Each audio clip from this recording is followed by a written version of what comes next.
హల్లెలూయా హల్లెలూయా హల్లెలూయా. ఈరోజు వాక్య ధ్యానార్థమై రెండవ కొరింథీయులకు రాసిన పత్రిక 5వ అధ్యాయము 14వ వచనం చదవండి. 2వ కొరింథీయులకు రాసిన పత్రిక 5వ అధ్యాయము 14వ వచనం తీసిన వారు ఎవరైనా చదవచ్చు. క్రీస్తు ప్రేమ మమ్మును బలవంతము చేయుచున్నది. హల్లెలూయా హల్లెలూయా. ఈరోజు వాక్యవంశం కూడా అదే. క్రీస్తు ప్రేమ మమ్మును బలవంతము చేయుచున్నది. రాసుకోండి. క్రీస్తు ప్రేమ మమ్మును బలవంతము చేయుచున్నది.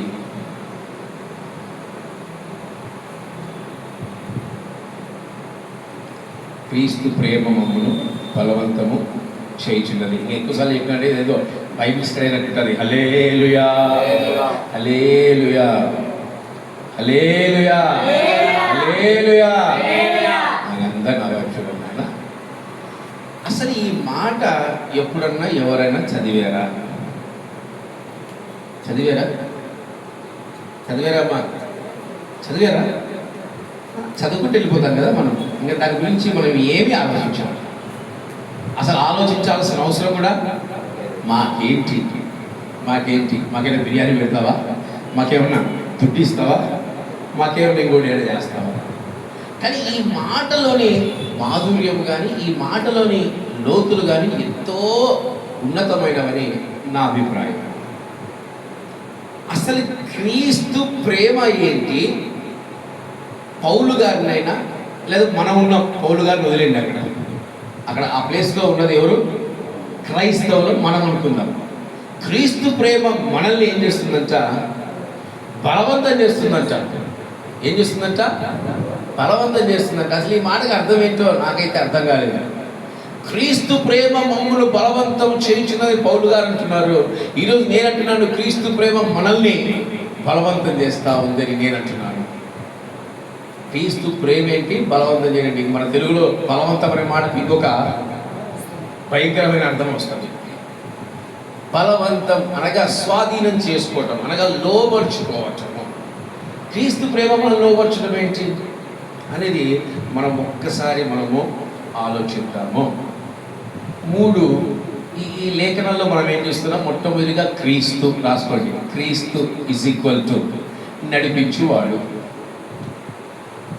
క్రీస్తు ఈజ్ ఈక్వల్ టు నడిపించువాడు. ప్రేమ ఈజ్ ఈక్వల్ టు ఆజ్ఞలు. ప్రేమ ఈజ్ ఈక్వల్ టు ఆజ్ఞలు. బలవంతము ఈజ్ ఈక్వల్ టు ఖచ్చితంగా చేయటం. బలవంతము ఈజ్ ఈక్వల్ టు ఖచ్చితంగా చేయటం లేదా జరిగించటం. ఖచ్చితంగా చేయటం లేదా జరిగించటము.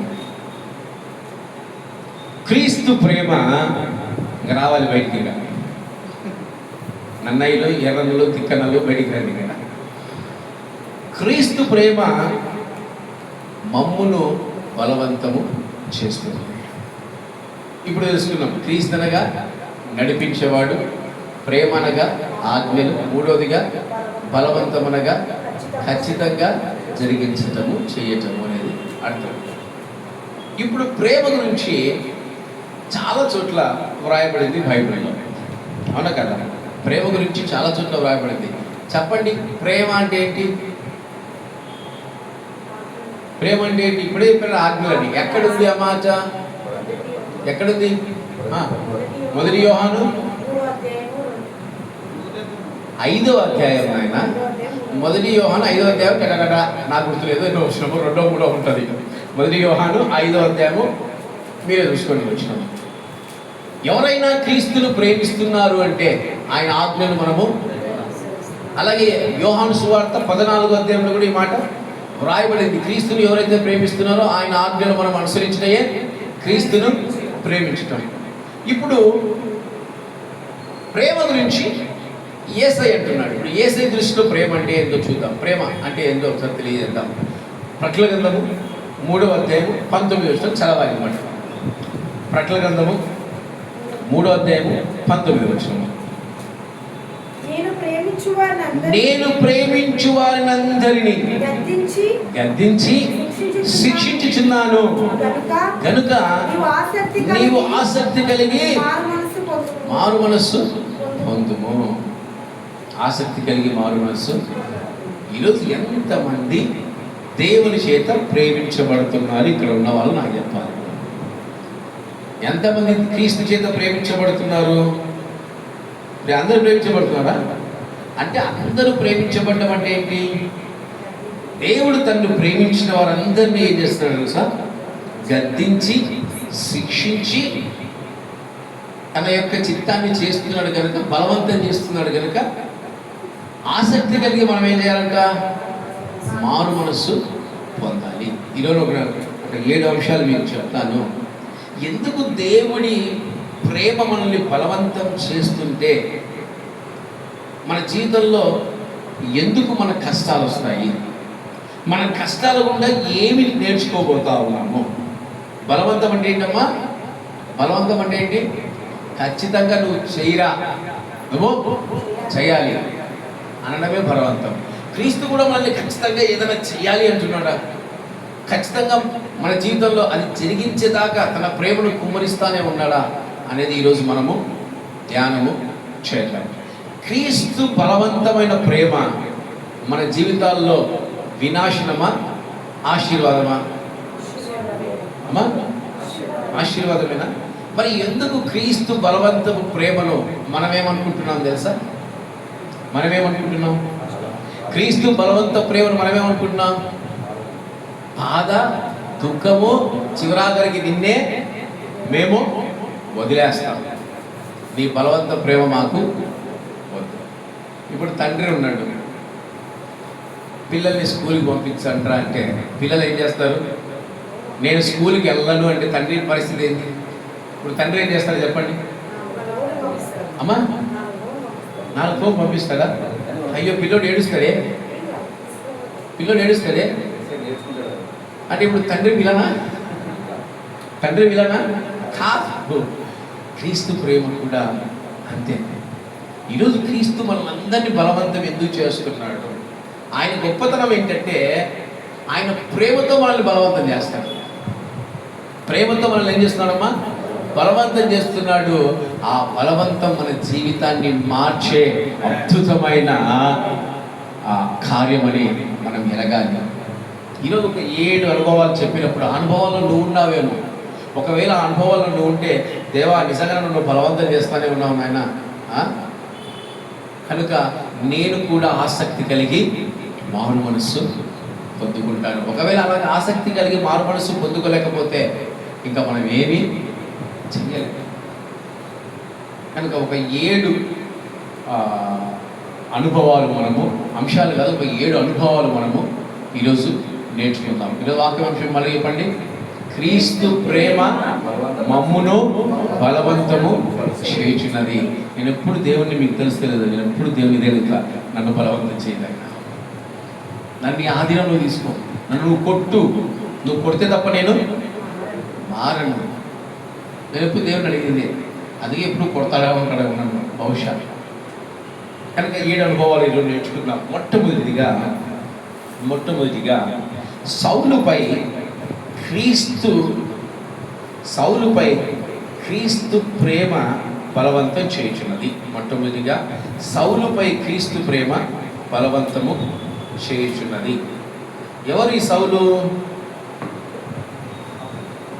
పౌలు గారు. Very good. ఎవరి సౌలు? క్రొత్త నిబంధనలోని వ్యక్తి. ఇప్పుడు ఈయన అనుభవాలు ఏంటో ఒక్కసారి చూద్దాం. 9వ అధ్యాయం 1వ వచనం, అపోస్తల కార్యాలు. సౌలు ఇంకను ప్రభు యొక్క శిష్యులను బెదిరించుటయును హత్య చేయుటకును తనకు ప్రాణాధారమైనట్టు ప్రధాన యాజకుని యొద్దకు వెళ్ళి, ఈ మార్గమందున్న పురుషులనైనను స్త్రీలనైనను కనుగొనేలా వారందరినీ బంధించి యెరూషలేమునకు తీసుకుని వచ్చుటకు దమస్కులో సమాజంలో వారికి పత్రికలు ఇమ్మని అడిగెను. ఏమంటమా? పత్రికలు ఇమ్మని అడిగిన. సౌలు జీవితం ఎలా ఉంది? ఇప్పుడు సౌలు జీవితం ఎలా ఉంది? క్రీస్తు అంటే హింసించే వ్యక్తి, క్రీస్తు అంటే బాధపరిచే వ్యక్తి, క్రీస్తు అంటే దుఃఖపరిచే వ్యక్తి. గత వారం కూడా మనం ఈ అనుభవం నేర్చుకున్నాం. సౌలా సౌలా నువ్వు ఎందుకు నన్ను హింసిస్తున్నావు. ఇక్కడ ఈ అనుభవం ఏంటి తెలుసా? హింసిస్తున్న సౌలును ఎలా క్రీస్తు బలవంతం చేస్తున్నాడు అనేది ఈరోజు మనం ధ్యానించే అంశము. ఒక హింసించే వ్యక్తిని, ఒక దేవునికి విరోధంగా ఉండే వ్యక్తిని క్రీస్తు ఏం చేస్తున్నాడు? ప్రేమిస్తున్నాడు. మొట్టమొదటిగా ఏం చేస్తున్నాడు ఆయన? ప్రేమిస్తున్నాడు. సౌలును చంపేయాలి, సౌలును భూస్థాపన చేయలేదు, సౌలును నాశనము దేవుడు చేయలేదు. ఇప్పుడు సౌలును ఏం చేస్తున్నాడు చూద్దాం. అతను ప్రయాణం చేయొచ్చు దమస్కు దగ్గరికి వచ్చినప్పుడు అకస్మాత్తుగా ఆకాశం నుండి ఒక వెలుగు అతని చుట్టూ ప్రకాశించను. అప్పుడు అతను నేల మీద పడి, సౌలా సౌలా నీవు ఎందుకు నన్ను హింసించుచున్నావని తనతో ఒక స్వరం పలుకుట వినను. ప్రభువా నీవెవడమని అడగగా ఆయన, నేను నీవు హింసించుచున్న యేసును, లేచి పట్టణంలోనికి వెళ్ళుము, అక్కడ నీవు ఏమి చేయవలసినది నీకు తెలియబడ్డని చెప్పాను. అతనితో ప్రయాణం చేసిన మనుష్యుడు ఆ స్వరం వినరే కానీ ఎవరు అతన్ని చూడక మౌనులై నిలబడరు. సౌలు నేల మీద నుండి లేచి కన్నులు తెరిచినను ఏమీ చూడలేక పోయేను కనుక వారు అతని చెయ్యి పట్టుకొని దమస్కులోనికి నడిపించింది. ఇప్పుడు సౌలును ప్రేమతో దేవుడు ఎలా బలవంతం చేస్తా ఉన్నాడంట? ఎలా బలవంతం చేస్తా ఉన్నాడు? గుడ్డోని చేశాడు సౌలుని. ఏం చేశాడమ్మా? గుడ్డోని చేశాడు. ఈరోజు ఆ గుడ్డితనము సౌలు జీవితాన్ని మారుస్తుందా? సౌలు బ్రతుకులు మార్చదా? ఒకసారి చెప్పండి. మారుస్తుందా మార్చదా?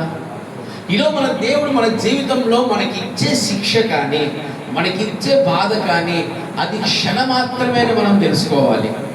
సౌలు జీవితంలో ఎన్ని హత్యలు చేశాడు, ఎంతగా సంఘాన్ని హింసించాడు, ఎంతగా బాధపరిచాడు, దేవునికి విరోధంగా ఎన్ని కార్యాలు చేశాడు. అనగా రక్షణ లేని వ్యక్తి ఇతను. ఎవరు? రక్షణ లేని వ్యక్తి. రక్షణ రావడానికి ఇతనికి ఒక చక్కటి స్వీట్ గాయం అంటాను నేనైతే. ఏమంటాను? స్వీట్ గాయం.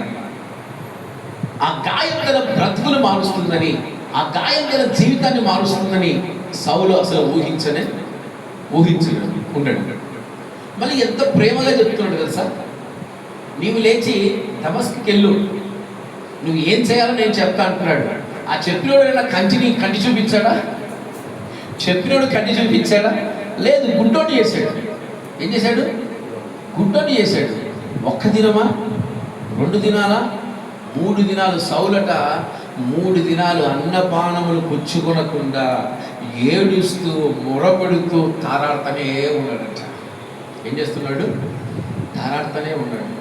ఈరోజు రక్షణ లేని వ్యక్తులకు దేవుడు ఒక స్వీట్ బలవంతం, అనగా ఒక చిన్న శోధన, ఒక చిన్న శిక్ష ఇచ్చినప్పుడు ఆ శిక్ష వారి జీవితాన్ని మార్చే శిక్ష అని గ్రహించాలి. ఈరోజు మన జీవితంలో కూడా మనం దేవునికి వ్యతిరేకంగా కార్యాలు చేస్తున్నామేమో, దేవునికి వ్యతిరేకంగా మనం జీవిస్తున్నామేమో, కానీ దేవుడు వారిని ఏం చేయబోతున్నాడు తెలుసా? బలవంతము చేయబోతున్నాడు. వారి పైన తన అధికారాన్ని దేవుడు చూపించబోతున్నాడు. ఆ అధికారము తన జీవితాన్ని మార్చే అధికారము, ఆ అధికారం తమ బ్రతుకుల్ని మార్చే అధికారం. చాలామంది మనం కూడా ప్రార్థన చేస్తూ ఉంటాం. ఇప్పుడు మనము పుణ్యాత్ములం కదా, మనమంతా ఎవరు? పుణ్యాత్ములు. అంటే మన దృష్టిలో మనం అంతా ఎవరము? పుణ్యాత్ములం. ఎందుకు పుణ్యాత్ములము? రక్షణలోకి వచ్చాము. ఇప్పుడు రక్షణ లేని వ్యక్తులు మనం చూస్తుంటే మనకి ఎట్లా కనిపిస్తుంటారు తెలుసా? చెప్పండి. వాళ్ళేందో ఒక వింత జీవుల్లాగా, వాళ్ళకు ఏం మాట్లాడినా, వాళ్ళు ఏం పలికినా మన చెవులకు ఒక దుఃఖకరంగా, బాధకరంగా ఉంటుంది. సౌలును చూస్తుంటే అంటే అప్పుడు సంఘం వణికి పారిపోయేవాళ్ళంట. సౌలు వస్తున్నాడంటే బెదిరిపోయేవాళ్ళంట. సౌలు ఎప్పుడు చస్తారా అని సంఘం ఎదురు చూసిందంట. ఎప్పుడు చస్తారా అని. దేవుడు చంపాడు సౌలు. దేవుడు ఏం చేశాడు? చంపేశాడు. ఈరోజు దేవుడి క్రీస్తు యొక్క ప్రేమ బలవంతం మన బ్రతుకులను అద్భుతంగా మారుస్తుందని, ఈరోజు నీకు కలిగే ఆ శిక్ష చాలా స్వల్పమైందని, చాలా తాత్కాలికమైందని నువ్వు గ్రహించి నువ్వు మారు మనసు పొందాలి. ప్రకటన గ్రంథంలో ఏమంటున్నాడు? ప్రేమించిన వారిని గద్దించి శిక్షిస్తాను కనుక ఏం చేయాలంట? ఆసక్తి కలిగి మారు మనసు పొందాల. నువ్వేమి క్రీస్తువయ్యా అని సౌలేమో ఎలుగెత్తి చెప్పాడా? ఎలుగెత్తి చెప్పాడా? నువ్వే క్రీస్తు, నాకు గుడ్డోడు చేసినావు, నా బతుకుని ముగిపాలు చేసినావు అన్నాడా? ఏమంటారు లేదు. ఏడుస్తూ ఉపవాసం అన్నమాట. ఏడుస్తూ 3 దినాలు ఏం చేశాడు? ఉపవాసాలు చేశాడు. ఒక ఉపవాసాలు చేయించని వ్యక్తిని దేవుడు ఎలా మార్చాడు? ఇప్పుడు ఎలా మార్చాడు? ఉపవాసాలు చేసే వ్యక్తిగా మార్చి, ఒక వ్యక్తి యేసునామాన్ని ఉచ్చరించలేని వ్యక్తిని ఇప్పుడు దేవుడు ఏం చేస్తున్నాడు? యేసునామాన్ని ఉచ్చరించే వ్యక్తిగా మారుస్తున్నాడు. ఈరోజు దేవుడు నీ పైన చేసే బలవంతం నీ జీవితాన్ని మార్చడానికే, నీ బ్రతుకును మార్చడానికే, నీ స్థితిని మార్చడానికే. నువ్వు లోబడు. నువ్వేం చేయాలి? నువ్వు లోబడాలి. నువ్వు విధేయత చూపించాలి. ఆయన పైన నువ్వు తిరుగుబాటు చేసే వ్యక్తిగా ఉండొద్దు. సౌలులో ఉన్న గొప్పతనం ఏంటి తెలుసా? ఆ గొప్ప వెలుగు ఇంతవరకు సైన్యములకు అధిపతిగా యెహోవా దగ్గర ఆయన చూడలేదు, ధర్మశాస్త్రం దగ్గర చూడలేదు, ఆకాశం నుంచి ఒక గొప్ప వెలుగు ఎక్కడా చూడలేదు. ఎవరి ద్వారా చూశాడు తెలుసా? ఎవరి ద్వారా? ఈయన హింసిస్తున్న యేసు ద్వారా చూశాడు. ఆ యేసులకు మేలు కలగజేశాడా? లేదే. ఏం కలగజేశాడు? గుడ్డితనం కలగజేస్తే అతని ఇన్నర్ ఫీలింగ్ ఏంటి తెలుసా? సౌల్ ఇన్నర్ ఫీలింగ్, దేవాన్ని తప్పు చేసినందుకు ఇది నాకు తగిన శిక్ష. అదే పశ్చాత్తాపం, అదే పశ్చాత్తాపం, అదే రక్షణ. ఆ కల్వరి శిలువ మీద పడింది పశ్చాత్తాపము. ఆ కల్వరి శిలువలో పొందుకుంది ఏంటి తెలుసా? రక్షణ, ఇమ్మీడియట్ రక్షణ. రక్షించబడ్డానికి సంవత్సరాలు అవసరం లేదు. రక్షించబడ్డానికి నువ్వు నీటిలో మునిగి లేయాల్సిన అవసరం లేదు. రక్షించబడ్డానికి ఏం చేయాలి? నువ్వు సరైన పశ్చాత్తాపము కలిగినప్పుడు, నీకు బాప్తిసం లేకున్నా ఆ యొక్క వ్యక్తిని ఏం చేశాడు? కల్వరి శిలువలో దేవుడు ఏం చేశాడు? ఏం చేశాడు? రక్షణలోనికి తీసుకొచ్చాడు. బాప్తిసం లేకుండా కొర్నేలి ఇంట్లో ఏం జరిగింది? ఏం జరిగింది? పరిశుద్ధాత్మను పొందుకున్నారు. బాప్తిసం లేవు అక్కడ, నీటి ద్వారా రక్షించబడలేదు. అయినప్పటికీ ఆత్మ ద్వారా రక్షించబడ్డారు వాళ్ళు. ఎంత గొప్ప ధన్యత, ఎంత గొప్ప భాగ్యం ఆలోచించండి. ఈరోజు నీ జీవితంలో కలిగే శిక్ష అది తాత్కాలికమని గ్రహించు. ఈరోజు నీ జీవితంలో కలిగే ఆ బాధ అది తాత్కాలికమని నువ్వు గ్రహించు. ఆ తాత్కాలికమైన బాధలో నుంచి నువ్వు బయటికి తీసుకొచ్చేవాడు ఆయనే. గాయపరచేవాడు నేనే, ఆ గాయములను కట్టువాడును నేనే. ఈరోజు మన ప్రార్థన కూడా చేస్తూ ఉంటాం. మనకు ఎవడన్నా మన సంఘానికి వ్యతిరేకంగా జీవించినా, లేదా మన కుటుంబానికి వ్యతిరేకంగా జీవించినా, లేదా మన ఇంట్లోనే ఎవడో ఒక శోధకుడు ఉన్నా, మన ప్రార్థనలు ఎప్పుడో తెలుసా? దేవా వాని కాలు ఇరకొచ్చు, ఆయన వాని చెయ్యి ఇరకొచ్చు, దేవా వాని యాని తీసుకుంటారా, సన్నిధానాన్ని తీసుకుంటారా. 6 నెలలైనా పర్లేదు, నేను ఉద్యోగం చేసి సాగరైనా సాగుతా, ఆడుపడుతూ రక్షణలోకి రావాలి ప్రభు. మన ప్రార్థనలు ఎచ్చుంటాయి, ఇంత అద్భుతంగా ఉంటాయి. ఆడికి మన పుణ్యాత్ములము, వారు పాపాత్ములు. నిజంగా వారు పాపాత్ములే, నిజంగా మనం పుణ్యాత్ములే యథార్థంగా మాట్లాడాలంటే. కానీ మన ప్రార్థన ఎలా ఉండాలి? మన ప్రార్థన ఎలా ఉండాలి?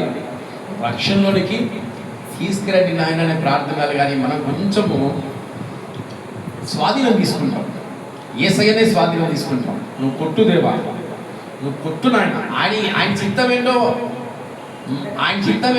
జరిగించం, మన చిత్తం ఏంటో దేవునికి చెప్తా ఉంటాం.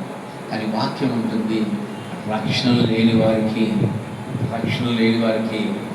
4 కొట్లు కొట్టి దేవుడు ఏం చేస్తాడు తెలుసా? ఏం చేస్తాడు? రక్షణలోకి తీసుకొస్తాడు. ఈరోజు సౌలును చంపిన దేవుడు, సౌలును బలవంతం చేసిన దేవుడు. దానివల్ల ఆయన ఎలా మార్చబడ్డాడు? పౌలుగా మార్చబడ్డాడు. ఈరోజు క్రీస్తు నీ పైన చేసే బలవంతానికి నువ్వు లోబడు. అది సడన్గా ఇప్పుడు దానియేలు గుడ్డోడు అయినాడు అనుకుందాం అనుకోండి, ఆడు కానీ చెప్తున్నా, గుడ్డోడు అయినాడు అనుకోండి, ఏమంటావురా? కలుగలుపలేదంటావా? ఇంకొక మాట అంటావు అనుకున్నా, మా ఆవిడ ఎక్కడ ఉందో ముందు అక్కడ తీసుకెళ్ళండి నన్ను అంటావు అనుకున్నా. పోనీ కళ్ళు కనపడలేదన్నా సంతోషం, చప్పట్లు కొట్టిన వాడికి మాట్లాడరా? Very good. అంటే ఏంటి? క్రీస్తు మనల్ని బలవంతం చేస్తున్నప్పుడు మనం లోబడాలి. ఈరోజు క్రీస్తుని కొడుతున్నాడా? నీ పైన ఆయన బలవంతం కూడా ఎలా ఉంటుందంట? ప్రేమతో ఉన్న బలవంతం ఉంటుందంట. ఆ దుఃఖంలో కూడా నువ్వు ఏడుస్తూ ఉంటే, ఆ 3 దినాలు కంటి చూపు పోయి, యేసయ్యా నువ్వు ఎవరో నాయన నాకు తెలియదు, నేను తప్పు చేశాను, నిన్ను హింసించాను, నీ వాళ్ళను బాధ పెట్టాను, ఇక మీదట నేను చెయ్యను ఆయన, ఇక మీదట నేను జాగ్రత్తగా ఉంటాను ఆయన, నువ్వు చెప్పినట్టు నేను చేస్తానని ఎంత 3 దినాలు ఏడ్చాడో, ఎంత ఆసక్తి కలిగి మారు మనసు పొందాడో. 3వ దినమో ఎవరు వచ్చారు?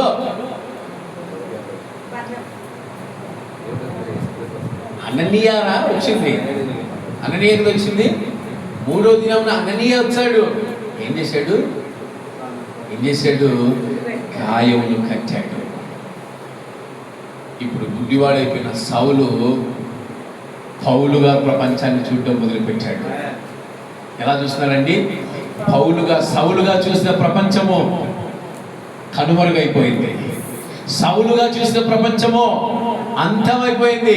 ఇప్పుడు ఆ యొక్క కనుచూపు తెరవగానే అతను ప్రపంచాన్ని ఎలా చూస్తున్నాడు తెలుసా?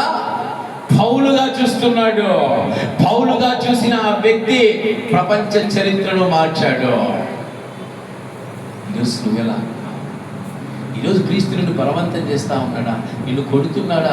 నువ్వు ఎంత మొరపెట్టినా నీకు ఆశీర్వాదం నువ్వు పొందుకోలేకపోతున్నావా? నువ్వు ఎంత మొరపెట్టినా నువ్వు దీవెన పొందుకోలేకపోతున్నావా? నువ్వు ఎంత మొరపెట్టినా నీకి దేవుడి యొక్క కార్యాలు నీ జీవితంలో జరగట్లేదా? దానికి గల కారణం ఏంటి తెలుసా? నువ్వు సౌలు వంటి అనుభవాల గుండా ఉన్నావేమో. అందుకే దేవుడు నిన్ను కొడుతున్నాడేమో. అందుకే దేవుడు నిన్ను గాయపరుస్తున్నాడేమో. అట్టని చంపుతాడా? ఇల్లే ఉరేసుకున్నా పైనుంచి తాడు తెగిపోతుంది. ఏం తెగిపోతుంది? పైనుంచి తాడు తెగిపోతుంది. మన సంఘంలో సందీప్ బ్రదర్ ఉండేవాడు. ఎన్నిసార్లు సావాలనుకున్నాడు? ఈ నొప్పి నేను భరించలేను, ఈ వ్యాధిని నేను భరించలేను, ఈ బాధ నేను భరించలేను అని పాపము ఆ రైల్వే పట్టాలేమంటే తిరిగేవాడంటే పిచ్చి వాళ్ళలాగా. ఆయన చెప్పిన సాక్ష్యం నేను చెప్తున్న సాక్ష్యం కాదు. పిచ్చి వాళ్ళలాగా తిరిగాడంటే ఆత్మహత్య చేసుకోవాలని పలుమార్లు ప్రయాసపడ్డాడంట. చంపాడా దేవుడు? చంపాడా? లే. ఆ యొక్క ఆపరేషన్ థియేటర్లో సందీప్ అనే వ్యక్తిని దేవుడు చంపి క్రీస్తు కుమారుడుగా దేవుడు బ్రతికించాడు. ఇప్పుడు చూసారా అయ్యగారిని ఎప్పుడన్నా? మొన్ననే వచ్చాడుగా. ఎలా ఉన్నాడు? నాకంటే బలంగా ఉన్నాడు. నాకంటే ఈరోజు క్రీస్తుని పైన ప్రేమ బలవంతమే చేస్తాడు. నిన్ను కొడుతున్నాడా? లోబెట్టు. ఆసక్తి కలగాలంట. మారు మనసు ఎట్ట పొందాలంట? పౌలులాగా ఆసక్తిగా మారాలంట, శ్రద్ధగా మారాలంట. నిన్ను కొడుతుంటే శ్రద్ధగా మారాలి, ఆసక్తిగా మారాలి. మీకు తెలుసలేదు, మనలోని లోపాలు మనకు తప్ప, ప్రపంచంలో క్రీస్తుని తప్ప ఇంకే 3వ వ్యక్తికి కూడా తెలియదు. మనలోని లోపాలు మనకే బాగా తెలుసు. మన లోపాలు మనకు ధన్యత. మన లోపాలు మనకు తెలుసుకుంటున్నామంటే అది ధన్యత. అప్పుడు మనం ఏం చేయాలి? ఆసక్తిగా మారాలి. ఎట్లా మారాలి ఆయన? ఆసక్తిగా. ఈరోజు మన బలహీనతలు ఎవరు చంపుకోవాలి? మనమే చంపుకోవాలి. సౌలులాగా గుడ్డోళ్ళు అవ్వడం మన జీవితంలో ఎంతో ఉన్నతమైంది. ఫిలిస్తీన్ల సైన్యము గుడ్డోళ్ళు అయిపోయారు. కళ్ళు తెరిచేసరికి వాళ్ళు ఇక ఎన్నడూ ఇజ్రాయిల్ మీద మేము యుద్ధము చేయమన్నారు వాళ్ళు. ఈరోజు మనకు కలిగే గుడ్డితనము రేపు మనం తెరుచుకునే ఆ వెలుగు సంబంధమే. ఈరోజు దేవుడు మనకిచ్చే ఆ గుడ్డితనము రేపు జీవపు వెలుగును మనము చూడటానికి. కనుక మనమేం చేయాలి? క్రీస్తు ప్రేమ మనల్ని బలవంతం చేస్తే మనమేం చేయాలి? ఆయన దగ్గర నుంచి పారిపోదామా? ఆయనకు దూరం అయిపోదామా? లేదంటే ఆయన్ని తిడదామా? ఆయన్ని గాయపరుద్దామా? ఆయన్ని హింసిద్దామా? ఆయన ఏం చేస్తారు చెప్పండి? ఆల్రెడీ లబోదిబో బతుకుంటాడు, నన్ను హింసిస్తున్నావు అని. ఇంకా ఏం చేస్తారు ఆయన? ఇంకా ఏం చేస్తారు చెప్పండి? ఇంకేనా చేస్తారు ఆయన? ఏం చేయలేదు. ఈరోజు ఆయన నీ పైన కనపరుస్తున్న ప్రేమ ఎంత ఉన్నతమైనదంటే, నీ అంధకారాన్ని తొలగించి ప్రపంచానికి పౌలును అందించిన దేవుడు. ఈరోజు మనం అంత రక్షణలోకి వచ్చామంటే ఆయన అనుభవాలు మనం చాలా చదివి ఇప్పటికీ మనం ఏం చేసుకుంటున్నాము, మళ్ళీ మనము నూతనపరుచుకుంటున్నాము. ఈరోజు తోమా సహోదరుడు లేకుంటే ఈరోజు మనము భారతదేశము రక్షణలోనికి వచ్చేదే కాదు. తోమాన దేవుడు ఏమన్నాడు? అవిశ్వాసివై ఉండక విశ్వాసిగా ఉండు, చూసి నమ్మిన వారి కంటే చూడక నమ్మువారు ధన్యులు. మనం కూడా అంతే, ఏదన్నా ఎవరైనా చెబితే నమ్మం, మేము చూడాలా, చూస్తేనే నమ్ముతాం. అంతేనా? భారతదేశం వ్యాధి. అందుకే తోమా సహోదరుడు మన దగ్గరికి రావటం జరిగింది. కనుక మొట్టమొదటిగా సౌలు పైన క్రీస్తు ప్రేమ ఏం చేస్తుందంట? ఆ బలవంతమైన ప్రేమ ఏం చేసింది? సౌలుని ఏం చేసింది? చంపేసింది. సౌలుని ఏం చేసింది? చంపేసింది. ప్రపంచానికి ఏం ఇచ్చింది ఆ ప్రేమ? పౌలు గారిని ఇచ్చింది. ఒకే వ్యక్తిలో ఈరోజు నువ్వు బసవరాజుగా ఉన్నావా, లేదు దేవుడు పిలిచిన దానియేలుగా ఉన్నావా? ఈరోజు రాకేష్ శర్మగా ఉన్నావా, ఇస్సాకుగా ఉన్నావా? అందరికీ ఒక్కొక్క పేర్లు ఉంటాయి. మరి ఎవరి పేర్లు వాళ్ళకే తెలుసు, నా పేరు నాకు తెలుసు, మీ పేర్లు మీకే తెలుసు. కనుక నీ పేరులో ఎప్పుడు జీవించదు. నీ పేరు అనగా ఏంటి? సౌలు. నీ పేరు అనగా ఏంటి? సౌలు. దేవుడిని పిలిచిన పేరేంటి? పౌలు. ఇప్పుడు చెప్పండి, మీరు సౌలులా పౌలులా? సౌలు అనుభవాలు కావాలా, పౌలు అనుభవాలు కావాలా? నిజంగా దాని అనుభవం కావాలా? సంతోషం. రెండవదిగా చూద్దాం. యాకోబుపై క్రీస్తు ప్రేమ బలవంతము చేయుచున్నది. యాకోబు పైన క్రీస్తు ప్రేమ ఏం చేస్తుందంట? ఆయన ఏం చేస్తుందంట? బలవంతము చేస్తుంది. ఆదికాండము 28వ అధ్యాయము, ఆదికాండము 28వ అధ్యాయం 7వ వచనం ఒకసారి చదవండి. ఆదికాండము 28వ అధ్యాయము 7వ వచనం. యాకోబు తన తల్లిదండ్రుల మాట విని పదనరామునకు వెళ్ళిపోయినని ఏశావు తెలుసుకున్నప్పుడు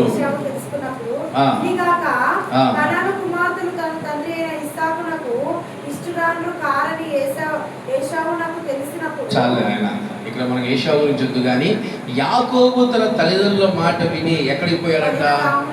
ఎక్కడికి వెళ్ళాడంట? పదనరాముకు యాకోబు బయలుదేరాడు.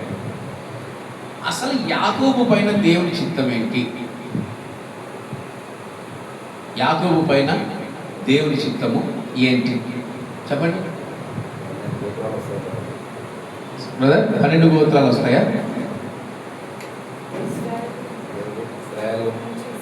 యాకోబు పైన మొట్టమొదటిగా దేవుని చిత్తం ఏంటంటే, అన్న కంటే తమ్ముడు ఆశీర్వదించబడతాడు. గర్భంలో ఆమె పేరు ఇసాకు భార్య రిబ్కానే కదా.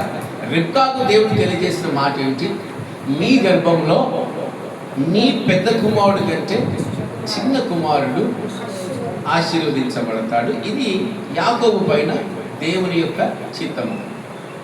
ఇప్పుడు యాకోబు ఏం చేస్తున్నాడు? తన అన్న నుంచి ఏం చేస్తున్నాడు? భయముతో, ప్రాణ భయంతో ఏం చేస్తున్నాడు? పారిపోతున్నాడు. పారిపోవడం ఆశీర్వాదమా? పారిపోవడము ఆశీర్వాదమా? అందుకు దేవుడు మరొకసారి యాకోబును పదరాముకు పోయేటప్పుడు, నేను చెప్పినదంతా నేనేం చేస్తానంట? ఆకాశ నక్షత్రం వల్ల నిన్ను ఆశీర్వదిస్తాను, నీ జనం నుంచి వచ్చే సంతానమే నా సంతానము, నిన్ను గొప్ప జనంగా మారుస్తాను, ఇవన్నీ జరిగే వరకు నేను విడిచిపెట్టాను. ఇది యాకోబు దేవుడు తెలియచేసిన తన యొక్క చిత్తము.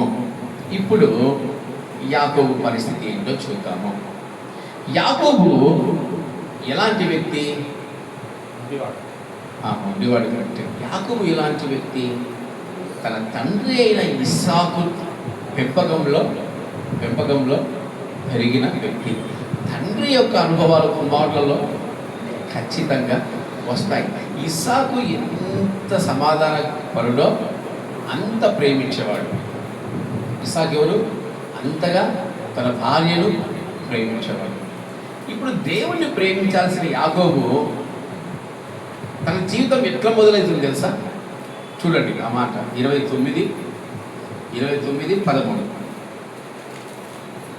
29.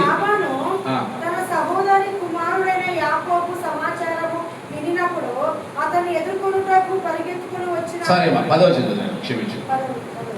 యాకోబు తన తల్లి సహోదరుడైన లాబాను కుమార్తె రాహేలును తన తల్లి సహోదరుడు లాబాను గొర్రెలను చూసినప్పుడు అతని దగ్గరకు వెళ్ళి బావి మీద నుండి రాత్రిని పొర్లించి తన తల్లి సహోదరులకు లాబాను గొర్రెలకు నీళ్లు పెట్టెను. యాకోబు రాహేలును ముద్దు పెట్టుకొని ఎలుగెత్తి ఏడ్చెను. అబ్రహాము దేవుడను ఇస్సాకు దేవుడని యాకోబుకు దేవుడు దర్శనమిస్తా ఉన్నాడు. ఇస్సాకు చాలా ఆత్మీయుడు. ఇప్పుడు తన దేవుడైన యెహోవా గురించి ఇస్సాకు యాకోబుకి చెప్పినాడా? ఏదో నోయల్కి చెప్తున్నారా లేదా? తల్లిదండ్రులు చెప్తున్నారు. అవునా కదా? అలాగే ఇస్సాకు చాలా ఆత్మీయుడు, చాలా మంచివాడు, చాలా సాత్వికుడు, చాలా మాదిరికరమైన వ్యక్తి. అలాంటి వ్యక్తి యాకోబుకు ఖచ్చితంగా దేవుడి గురించి చెప్పింటాడు. కానీ ఈయన జీవితం ఎట్లా ప్రారంభం చేసుకుంటాడు? తనకు తానే ఏం చేస్తున్నాడు? Love at first sight. కనిపించిందంట అయ్యగారు డైరెక్ట్ కలుసుకొని ముద్దు పెట్టుకుని ఏడుస్తున్నాడంట. ఇంకా నువ్వే నా ప్రేయసివి, నేనే నీ యొక్క ప్రియుడిని అని. ఆమె కొరకు ఏం చేస్తున్నాడు తెలుసా? ఎవరు చేయలేదు బైబిల్ చరిత్రలో. ఏం చేస్తున్నాడంట? 7 సంవత్సరాలు ఈమె నాకు కావాలి, 7 సంవత్సరాలు నాకు నేనే నీకు ఊడిగా చేస్తాను, బానిసత్వము చేస్తా. ఇది యాకోబు యొక్క ఆత్మీయ జీవితపు పరిస్థితి. ఇప్పుడు దేవుడు ఏం చేస్తున్నాడు? మౌనంగా ఉన్నాడు. ఏం చేస్తున్నాడు ఆయన? మౌనంగా ఉన్నాడు. యాకోబు పైన అనుకుంటే దేవుడు లాభాలను అడగబట్టి యాకోబుని హెచ్చించేవాడు. కానీ దేవుడి చిత్తం అది కాదు. లాభాలను అణచడం దేవుని చిత్తము కాదు.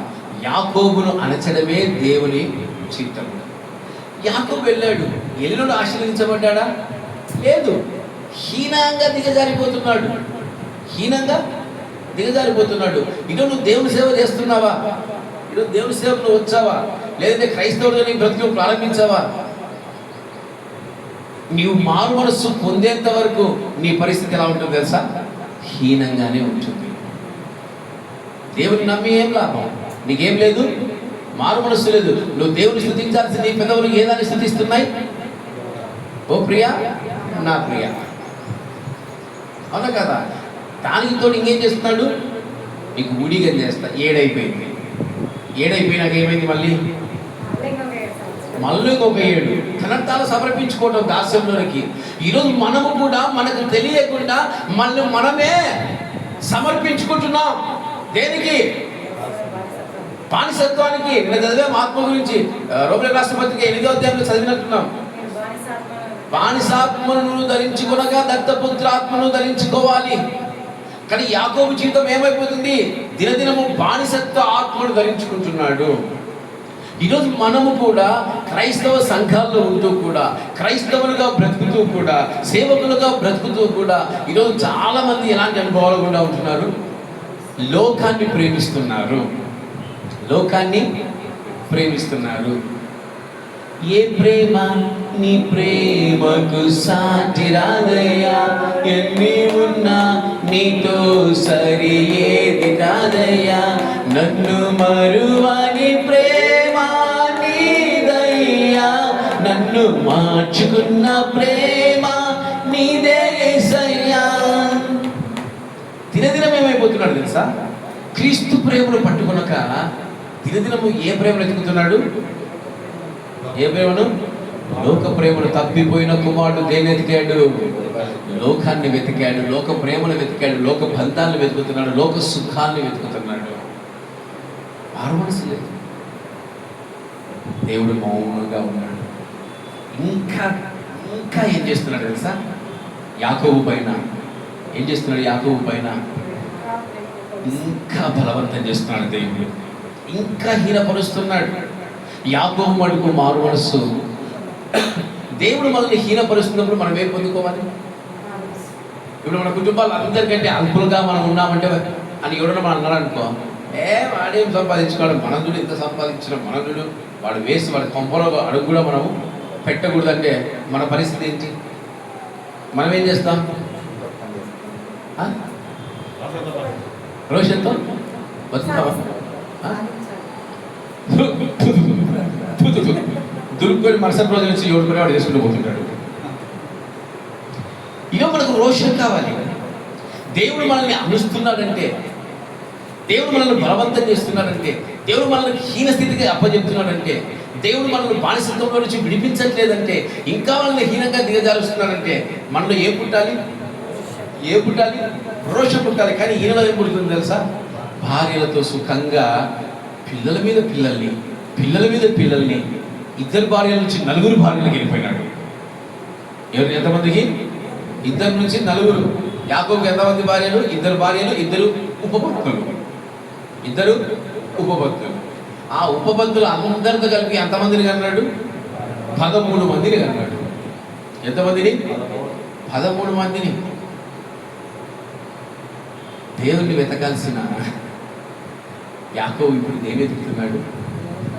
లోకాన్ని వెతుకుతా ఉన్నాడు. దేవుడు ఇంకా హీనపరుస్తున్న యాకోబుకు చలనము లేదు. ఈరోజు మన జీవితాల్లో మనల్ని హీనపరుస్తూ ఉన్నా మనకు కూడా చలనం రావట్లేదేమో, మనల్ని హేళన చేస్తున్నా మనకు చలనం రావట్లేదేమో, మనల్ని నీచంగా మాట్లాడుతున్నా మనకు చలనం రావట్లేదేమో.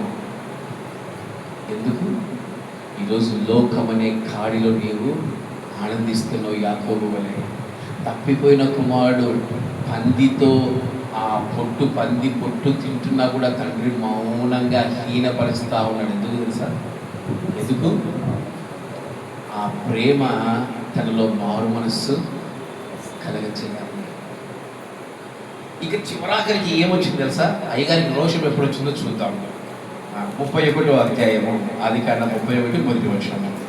లాబాను కుమారుడు మన తండ్రికి కలిగినది యావత్తును యాకోబు తీసుకొని మన తండ్రికి కలిగిన దాని వలన యావదాస్తిని సంపాదించాలని చెప్పుకొని నా మాటలు యాకోబు వినెను. మరియు అతడు లాబాను ముఖము చూసినప్పుడు అది నిన్న మొన్న ఉండినట్లు అతని ఎడల ఉండలేదు. అప్పుడు యెహోవా నీ పితరుల దేశంలో నీ బంధువుల ఎదుకు తిరిగి వెళ్ళము, నేను నీకు తోడైందని యాకోబుతో చెప్పగా. అప్పటిదాకా రోషం లేదు. అప్పటిదాకా ఏ మైకంలో ఉన్నాడు? భార్యల మైకంలో, పిల్లల మైకంలో, లోకంలో మైకంలో ఉన్నాడు. తన సిలువ కాడిని ఎత్తుకున్నవాడు తన భార్యలైనను, పిల్లలైనను, తల్లిదండ్రులైనను, అన్నదమ్ములైనను, అక్కచెల్లెలైనను అందరినీ విడిచిపెట్టిన వాడే క్రైస్తవుడు. విడిచిపెట్టినప్పుడంటే వదిలేసిపోవడం కాదని ఉద్దేశం. ఎవరికి ఇంపార్టెన్స్ ఇవ్వకూడదు అనేది దాని ఉద్దేశం. కానీ యాకోబు జీవితంలో ఎవరికి ఇంపార్టెన్స్ ఇస్తున్నాడు? ఆ మహానుభావురాలు రాహేలమ్మ ఏడుందో ఆయన ప్రేమించినట్టు బైబిల్ చరిత్రలో ఇస్సాకు కూడా రిబ్కాను ప్రేమించాడు. తను చచ్చేపోయేదాకా రాహేల్ అంటే అంత గొప్ప ప్రేమ యాకోబుకి. ఆయన భార్యలను ప్రేమించండి, ఆరాధించొద్దండి. భార్యలను ప్రేమించాలే కానీ ఆరాధించకూడదు ఆయన. అది దేవుడికి విరోధమైన కార్యము. భర్తల్ని ప్రేమించాలి కానీ భర్తల్ని సర్వస్వం అనుకోవద్దండి. అది దేవునికి విరోధమైన కార్యం. నీకు తెలుసు లేదు, ఈరోజు ఈ భర్తను కాకుండా దేవుడు ఇంకొకరిని ఇస్తాడు.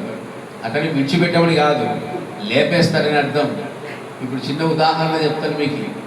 దావీదు ఆ పేరు బెర్షెబా భర్త పేరు ఊరియా చచ్చిపోయినాక ఈమె వద్దు, నాకేం వద్దు, ప్రశాంతంగా ఉందా? ఎవరితో ఉంది? లోకమంతే నాయన.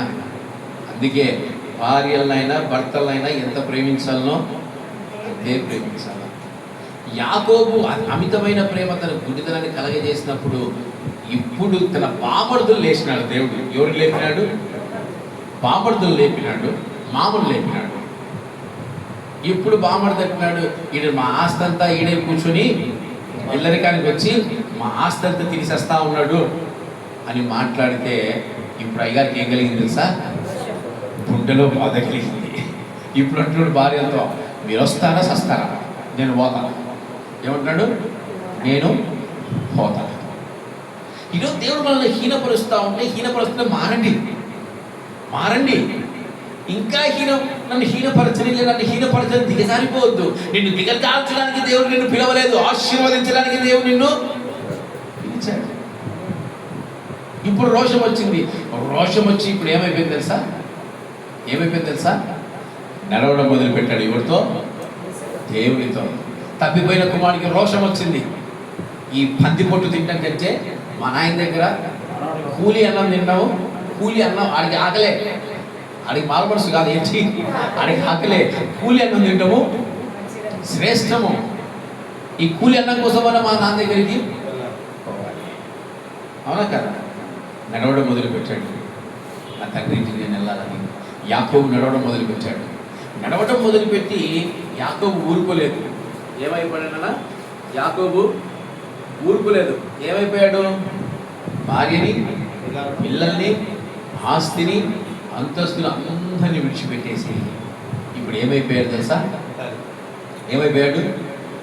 ఒక్కడైపోయాడు. ఇప్పుడు ఒక్కడు దేని కొరకు పోరాడుతున్నాడు తెలుసా? మారు మనస్సు కోసం. యాకోబు దేని కొరకు పోరాడుతున్నాడు? మారు మనస్సు కోసం. నేను యాకోబుగా జీవించడం నాకు ఇష్టం లేదు. నేను ఎవరుగా మారాలా? ఇజ్రాయేలుగా మారాలా. ఈరోజు నువ్వు మారు మనస్సు కోసం గుర్తుపెట్టుకున్నాయన. రక్షణ రావటానికి క్రీస్తు బలవంతం చేస్తే వచ్చేస్తాం. మారు మనస్సు మనము ఫైట్ చేస్తేనే వస్తుంది. రక్షణ ఎలా వచ్చింది అందరికి ఇక్కడ చెప్పండి. సౌలుకు రక్షణ ఎట్లా వచ్చింది? సౌలు రక్షణ వచ్చిందమ్మా, దేవుడు కొడితే వచ్చింది. ఈజీ మాట. దేవుడు కొడితే వచ్చింది. యాకోబుకు మారు మనస్సు ఎట్లా వచ్చింది?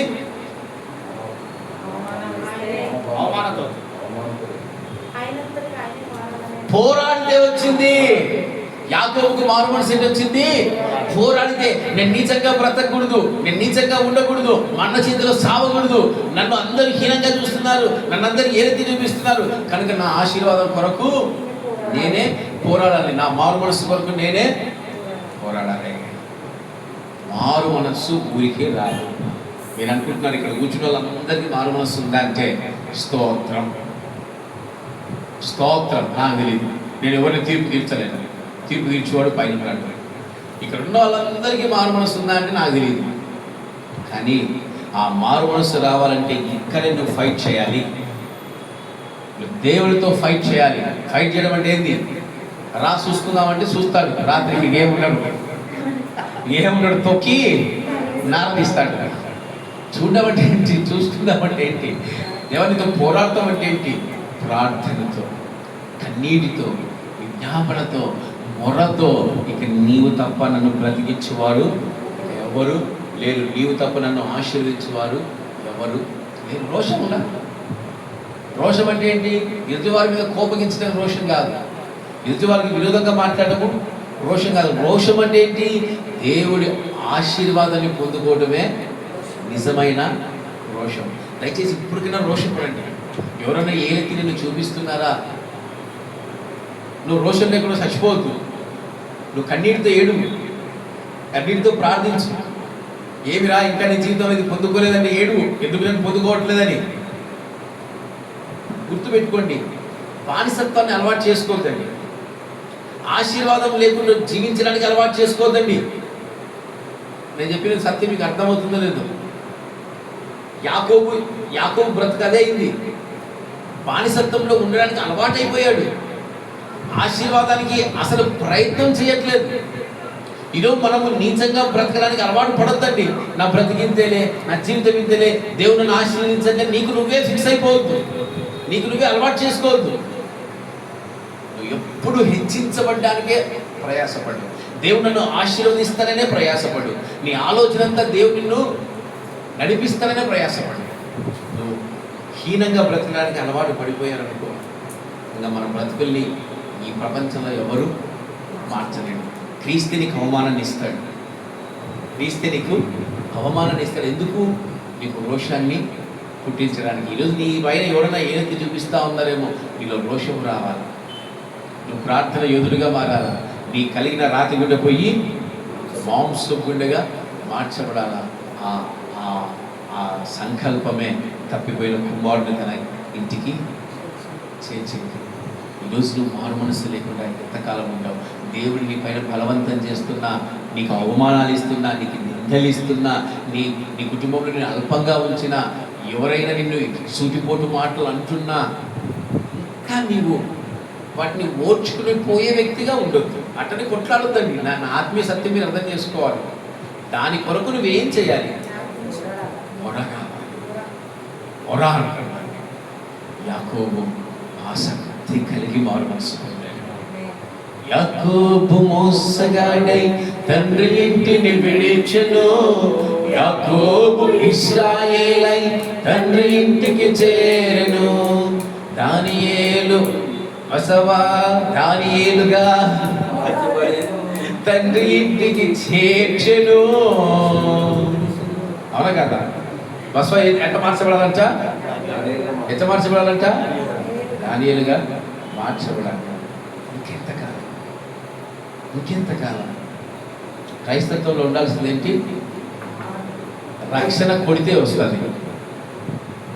రక్షణ కొడితే వస్తుంది. మారు మనస్సు కొడితే రాదు. నీకు నువ్వే దేవుడు నిన్ను హీనపరుస్తుంటే, దేవుడు నిన్ను అల్పుడుగా ఉంచి నీ పైన బలవంతం చేస్తుంటే, నీకు నువ్వే దేవుడి వైపు తిరిగితే వస్తుంది. ఈ ఆత్మీయ సత్యాన్ని మర్చిపోతుంది. ఈ ఆత్మీయ సత్యాన్ని మర్చిపోతుంది. దేవుడు ఈ మారు మనస్సు కోసం దేవుడు నిన్ను కొట్టడు, వదిలేసి మౌనంగా ఉంటాడు. 5 సంవత్సరాలు మనం ప్రయాసపడుతున్నాం. దేవుడు ఏం చేస్తున్నాడు తెలుసా? వదిలేసి మౌనంగా ఉంటున్నాడు. ఇంకా మీకు రోషం రాదా? ఇంకా మీకు సిగ్గు లేదా? ఇంకా మీరు ఇట్లే ఉంటారా? అవును, ఆయన చేస్తుంది అదే. కనుక మనం ఏం చేయాలి? ఇటే కడుపు నిండా తిని ఇటే కంటి నిండా నిద్రపోవాలి. మనకు రోషం అనేది రానే రాకూడదు. రోషం వస్తే ఏమవుతుంది? సంఘం ఈ నుంచి ఆడికి పెరుగుతుందేమో, ఆ నుంచి ఆడికి పెరుగుతుందేమో, ఈ నుంచి ఈడికి పెరుగుతుందేమో. కానీ మనలో ఏముండదు. నరాలు చచ్చిపోయినాయి. రాయలసీమ అంటారు, వాడికి రోషం మీద గుడుకారం తినిపించండి రాని. మనకి యాకారం తినిపించినా తినవే. యాకారం తినిపించే మనకు రోషం రాదే. కనుక అలా ఉండకూడదు. మనకేం కావాలి తెలుసా? రోషం కావాలి. ఎవరని నీ వైపు ఏదైతే చూపిస్తున్నారా, దేవుని దగ్గర కోశాడు. నా జీవితం ఇలా ఉండకూడదు, నా జీవితం మారాలి. గుర్తుపెట్టుకోండి, రక్షణ కొడితే వస్తుంది, దేవుడు కొడితే వస్తుంది. మారు మనస్సు మటుకు నువ్వు పోరాడితే, బా ఏం చెప్పావు తల్లి, మనం పోరాడితేనే వస్తుంది. 3వదిగా చెప్తాము, తప్పిపోయిన కుమారుడు అంతే కదా, పోరాడితేనే వచ్చిందా? ఆడే కూర్చుంటే వచ్చిందా? ఆ పందుల దగ్గర ఉంటే తండ్రి వచ్చి, అమ్మా నా కుమారుడు ఆ పంది పొట్టు తింటావు అన్నాడా? మన ఇల్లే మౌనంగా తండ్రి ప్లేస్లో తండ్రి ఉన్నాడు. కుమారుడు పోరాడించాడు. 3వదిగా చూద్దాము, అబ్రహాముపై క్రీస్తు ప్రేమ బలవంతము చేయించు. మొట్టమొదటి చెప్పండి, అంశాలు చెప్పాలా, మర్చిపోతాం మనం. దాన్ని ఏమంటాము? రక్షణ. దాన్ని ఏమంటాము? రక్షణ. 2వదిగా మారు మనస్సు. 2వది ఏంటి? యాకోబుపై క్రీస్తు ప్రేమ బలవంతం చేస్తుంది. దానికి ఆత్మీయ అర్థం ఏంటి? మారు మనస్సు. 3వదిగా అబ్రహాముపై క్రీస్తు ప్రేమ బలవంతం చేస్తా ఉంది. ఇప్పుడు చెప్పండి, ఎక్కడ చేశాడు, ఎప్పుడు చేశాడు? మీరే చెప్పాలి. అబ్రహాముపై క్రీస్తు ప్రేమ ఎక్కడ బలవంతం చేసింది? అబ్బా చప్పట్లో కొట్టాలి. వెరీ గుడ్, వెరీ గుడ్ సహోదరి. ఈరోజు టిఫిన్ గట్టిగా పూరి తిరిగింది. వారికి చప్పట్లు కొట్టండి రా. కొట్టవా? అదే కొడతావా? చప్పట్లు కూడా కొడుతుండ్రా. 3వదిగా ఎన్నో అధ్యాయం అది?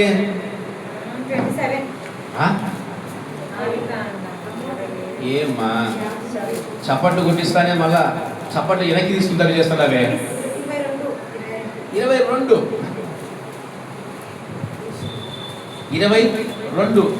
22లో ఏం జరిగింది ఒక్కసారి జ్ఞాపకం చేసుకుందాం. లేక లేక వృద్ధాప్యమందు ఏకైక కుమారుని ఇచ్చింది నీవే, ఇచ్చిన నీవే బలి కోరగా, ఇచ్చిన నీవే బలి కోరగా, తెచ్చిన అబ్రహాములా రాదు. సంతోషం. ఇక్కడ ఏం జరిగింది? లేక లేక అబ్రహాముకు సంతానం ఎవరిచ్చారు? ఎవరిచ్చారు? దేవుడు ఇచ్చారు. ఇప్పుడు ఏమంటున్నాడు దేవుడు? ఇచ్చిన ఆయన ఏమంటున్నాడు? నేను మా ఫ్రెండ్ బైక్ ఒకటి చిన్న స్కూటర్ టీవీఎస్ది మియాపూర్ నుంచి తీసుకొచ్చి మన సంఘంలో యాకోబు అని ఒక వ్యక్తి ఉన్నాడు. ఆయనకు కొన్ని రోజులు వాడుకొని ఆ బైక్ ఇచ్చారు. బాగా దానికి రిపేర్ చేసుకొని స్టైల్గా స్టిక్కర్లు వేసుకొని బండి బాగా ఉచితంగా నడుపుతూ ఉంటాడు పాప బైక్ గారు. ఇప్పుడు సడన్గా కూడా వచ్చాడు. ఓటు ఇచ్చేవాడు ఏంటంటే నా బైక్ నాకు ఇవ్వండి. ఇచ్చేటప్పుడు వాళ్ళ బాధ చూడాలా. ఎవడో ఇంట్లో చచ్చిపోతాడు చూసినావా, శవం లేస్తే ఎలా ఉంటుంది, అంత బాధపడిపోయారు వాళ్ళు, అంత దుఃఖపడిపోయారు. నాకు అర్థం కాలే. అలాంటిది 100వ సంవత్సరంలో పుట్టిన కుమారుణ్ణి, వాగ్దాన కుమారుణ్ణి, ప్రేమగా పెంచుకున్న కుమారుడిని ఇప్పుడు దేవుడు ఏమంటున్నాడు? నీ కుమారుడు నాకు మీ కుమారుడు నాకు బలిగా ఇవ్వు. ఇప్పుడు క్రీస్తు ఏం చేస్తాడు అబ్రహాం మీద? క్రీస్తు ప్రేమ ఏం చేస్తుంది? ఏం చేస్తుందమ్మా? బలవంతం చేస్తుంది. ఇప్పుడు మనమైతే ఏమన్నా పొరపాటున గట్టిగా, మీకు ఊరికి చెప్తున్నా, గట్టిగా నోయల్ని 4 తిట్లు తిట్టారంటే మీరు గమనించండి. ఇక్కడ కెమెరా పెడతా, మీరు ఇచ్చే ఉండండి, కెమెరా పెడతా. అది అటువైపు ఒక కెమెరా, ఇటు ఒక కెమెరా పెడతా. మూతులు ఏవైతే తెలుసా, అష్టావంకర్లు అయిపోయి వాడికి ఏం తెలుసు, అన్న తిడతా ఉన్నాడు, నన్నేమనలేదు, తిడతా ఉన్నాడు. వాడు బిడ్డ మనసు పాపం ఏమైపోయిందో. నిన్న తిడతా ఉన్నా, ఏ నల్ల ఎందుకు వేసుకొచ్చాను సహోదరి మొక్కలు కదా అనయ్య బయటికి వచ్చాడు నే పాపం. అంటే ఎంత ప్రేమ కదా. ఇప్పుడు అబ్రహాం ఏమనాలి దేవుడిని? క్రీస్తుని ఏమనాలి అబ్రహాం? ఏమనాలా? నువ్వు పల్లెవాడికి పోయా. మన మందిరంలో ఎవరు అంటారో ఎవరైనా స్థలం చేస్తారైతే అంటారు, నాకు ఇచ్చిన ఏదయ్యా ఇప్పుడు తీసుకుంటావా, నేను ఒప్పుకోలేదు సరే అంటారు. నేను ఇయ్యాలంటాను అంటావా అన్నదు అని దాకా ఇయ్యాడు. అన్నందాకా ఇయ్యాలి. అన్నాకి ఇచ్చినట్టు ఆమె అనాలా, ఇయ్యాలా ఆమె. అదే అంటే ఏంటి? ఇప్పుడు క్రీస్తు ప్రేమ అబ్రహామును బలవంతం చేస్తున్నప్పుడు ఎక్కడన్నా వ్యతిరేకంగా మాట్లాడా? ఎక్కడన్నా వ్యతిరేకంగా మాట్లాడా? నేను ఇవ్వనన్నాడా? కనీసం భార్యతో చెప్పాడా? పొరపాటు నోయల్ని సంఘానికి ఏమనంటే, బ్రదర్ ఇంకా పోయి ముందు సిస్టర్కి వెళ్తాడు, మన సంఘం మారిపోదాము అన్న, నోయల్ని ఆడబెట్టుకుందామంటున్నాడు. ఇది మనకు మంచి శబ్దం కాదు, ఇదేదో పద్ధతి కాదు. సైలెంట్గా నోయల్ని బయటికి తీసుకుంటే ఇటు నుంచి ఇంకా మనకు కనపడము కూడా కనపడము అంటారు కదా. అనరా ఆలోచిస్తున్నాడు ఏదో ఉంటామా అని. అబ్రహాం ఎంత గొప్పదంటే, అన్నమ్మ ఎంత గొప్పదంటే, నాకు అంటే అబ్రహాములో ఎంత గొప్ప త్యాగం ఉందో నాకు 1% అన్నమ్మలో ఆ త్యాగం ఇంకా కొంచెం గొప్పది అనిపిస్తుంది. నాకు నిజంగా గొప్పది అనిపిస్తుంది. నాకు బైబిల్ చరిత్రలో స్త్రీలలో నీకు ఎవరైనా ఇష్టమా అంటే, నోరు మెదపకుండా కదపకుండా చెప్పే మాట అన్నమ్మ. లేక లేక సంతానం ఇస్తే పాలు విడిచి సన్న బిడ్డ సమయాలు తీసి దేవునికి ఇచ్చింది. నీడాలు ఆమె పాదాల మీద పడినా తప్పులేదు. సమర్పణ అంటారు దాన్ని. ఏమంటారు? సమర్పణ. అబ్రహామయ్య పుత్రిక కాబట్టి ఆ సమర్పణ ఉంది. ఈరోజు అబ్రహాం పుత్రులు మనకే ఉండాలమ్మా, మనకేముండాలి? సమర్పణ ఉండాలా. బిడ్డను ఎన్ని గంటలకు లేపాలా? ఆదివారము ఎన్ని గంటలకు లేపాలా? 4 గంటలకు లేపి ప్రార్థనలు కూర్చోబెట్టి 5 గంటలకు బలవంతంగా నీళ్లు పోసి 6 గంటలకు ఏడికి పంపాలా? టిఫిన్ తినిపించాలా, ముందు టీ తాపాలా నిద్ర మొదలడానికి, తర్వాత ఏడికి పంపాలా? ఏడికి పంపాలమ్మా? మందిరానికి పంపాలా. ఏమంటారు దాన్ని? వాడు చెప్తాడు. ఏమంటారు? సమర్పణ. సమర్పణ ఏది? సమర్పణ ఏది చెప్పండి. ఈరోజు సమర్పణ కావాలి. దేవుడిని అంత బలవంతం చేసి దేనికోసం తెలుసా? నేనా నీ బిడ్డలా? నేనా నీవా? నువ్వు నా కొరకే జీవించాలి, నువ్వు నా కొరకే బ్రతకాలి, నువ్వు నా కొరకే ఉండాలి. ఈరోజు సమర్పణ దేవుడు మనల్ని అంతని పరిస్థితిలో తీసుకెళ్తున్నాడు. నీ సమర్పణ పరీక్షిస్తున్నాడు. అదే పాట కూడా పాడుతుంటాం మనం, భలే పాడుతుంటాం. ఉండదు సమర్పణతో సేవించెదను నిన్నే, సజీవుడనై ఆరాధించెద నిన్నే. పాటలు పాడిగే వారిగా ఉంటాం కానీ ఆచరించే వారిగా మనము ఉండనే. ఈరోజు మనలో ఏముండాలమ్మా? పరలోకానికి వెళ్ళాలంటే ఏముండాలి అయ్యారు? మూడోదిగా ఏముండాలి? సమర్పణ కావాలి. అన్నమ్మ వంటి సమర్పణ కావాలి. దేవా ఇదిగో నీ బిడ్డను మా అయ్యగారికి ఇచ్చేస్తున్నా అని చెప్పాలా. ఎవరికి? నాకు పాల ఖర్చు మళ్ళీ మీకే ఇస్తా, పెంచి నాకు ఇయ్యనని చెప్తాను నేను. మీరు అట్లా సమయంలాగా నాకు ఇచ్చినా ఒప్పుకోండి నేను. ఏమిరా మీ భారం అంతా నా మీద ఇస్తున్నారని చెప్తా. సమర్పణ కావాలి. ఈరోజు క్రైస్తవుడా ఎందుకు అంత బలవంతం దేవుడు చేస్తున్నారంటే నీలో కట్టలు తెంచుకునే సమర్పణ కావాలి. నిన్ను అంత స్థితికి వెళ్తున్నా నువ్వు సమర్పించుకోలేకపోతే, నువ్వు సమర్పించుకోలేకపోతే ఆమెను చూడండి, ఆకలి బాధలు. ఏం బాధలు? ఎవరికి? ఆమె అంటే ఎవరు? ఆకలి బాధపడ్డ వ్యక్తి ఎవరు? ఎవరు ఆమె? దానియేలు ఏమడిగాడు సేవకుడు? ఏమడిగాడు? మొదటిది నాకు ఇయ్యి, తర్వాత నువ్వు తినన్నాడు. ఇస్తారా నాకు? ఇంటికి వచ్చి అన్నం పెట్టారు. నా దౌర్భాగ్యం ఎంతో. అన్న భలేవాడు ఎప్పుడు పెడతాను కదా, నా సిస్టర్ ఎప్పుడో చూస్తుంది, బిర్యానీ చేసి పెట్టినేమన్నా. ఎంత మాట అన్నామన్నా? నిన్ను కాదులే అమ్మా, యూనివర్స్ అదే చెప్తున్నాను, మామూలు మాట. మొదటి అంటే ఏంటి? సమర్పణ. రోజు మొదటి సంతానాన్ని ఎవరికి ఇవ్వాలి తెలుసా? దేవునికి ఇవ్వాలి. ఈరోజు మీ కుమార్తెైనా కుమారుడైనా మీ కుటుంబంలో మొదటి వారిని ఎవరికి ఇవ్వాలి? దేవునికి ఇచ్చాలి, సమర్పించాలి. అట్టని చెప్పేసి దేవునికి ఇవ్వడం అంటే ఏంటి? ప్రతి విషయంలో దేవుని ముందు పెట్టడం నేర్పించాలమ్మా. ఎవరి ముందులో పెట్టి నేర్పించాలి? దేవుణ్ణి. పెంపకం అంటే యెషయది. ఎవరి పేరు? యెషయ. ఎవరు యెషయ అంటే? తండ్రి. రిగుడ్రా. పెంపకం అంటే యెషయది. దావీదుని ఎలా పెంచాడు తెలుసా? మళ్ళీ ఆయన ఏం పని చేసుకునేవాడు దావీదు? పెంపకం అంటే యాకోబుది. యాకోబుది ఏసామంటారు. యేసేపు బిడ్డను ఎట్లా పెంచాడు? నువ్వు మనం ఎట్టుండాలా? సమర్పణ. ఒక పిల్లలే కాదు, నీ జీవితంలో ప్రతిదీ ఫస్ట్ ఎవరికి ఇవ్వాలి? దేవుడికే ఇవ్వాలి. ఫస్ట్ ప్రియారిటీ దేవునికి. దేవుడా పిల్లరా? దేవుడా లోకమా? దేవుడా ఇంకోట? దేవుడా ఇంకోటి అంటే ఏం తీసుకుంటారు మీరు? దేవుడే. ఈరోజు ఆ సమర్పణ మనకు ఉందా లేదా మీరు జ్ఞాపకం చేసుకోండి.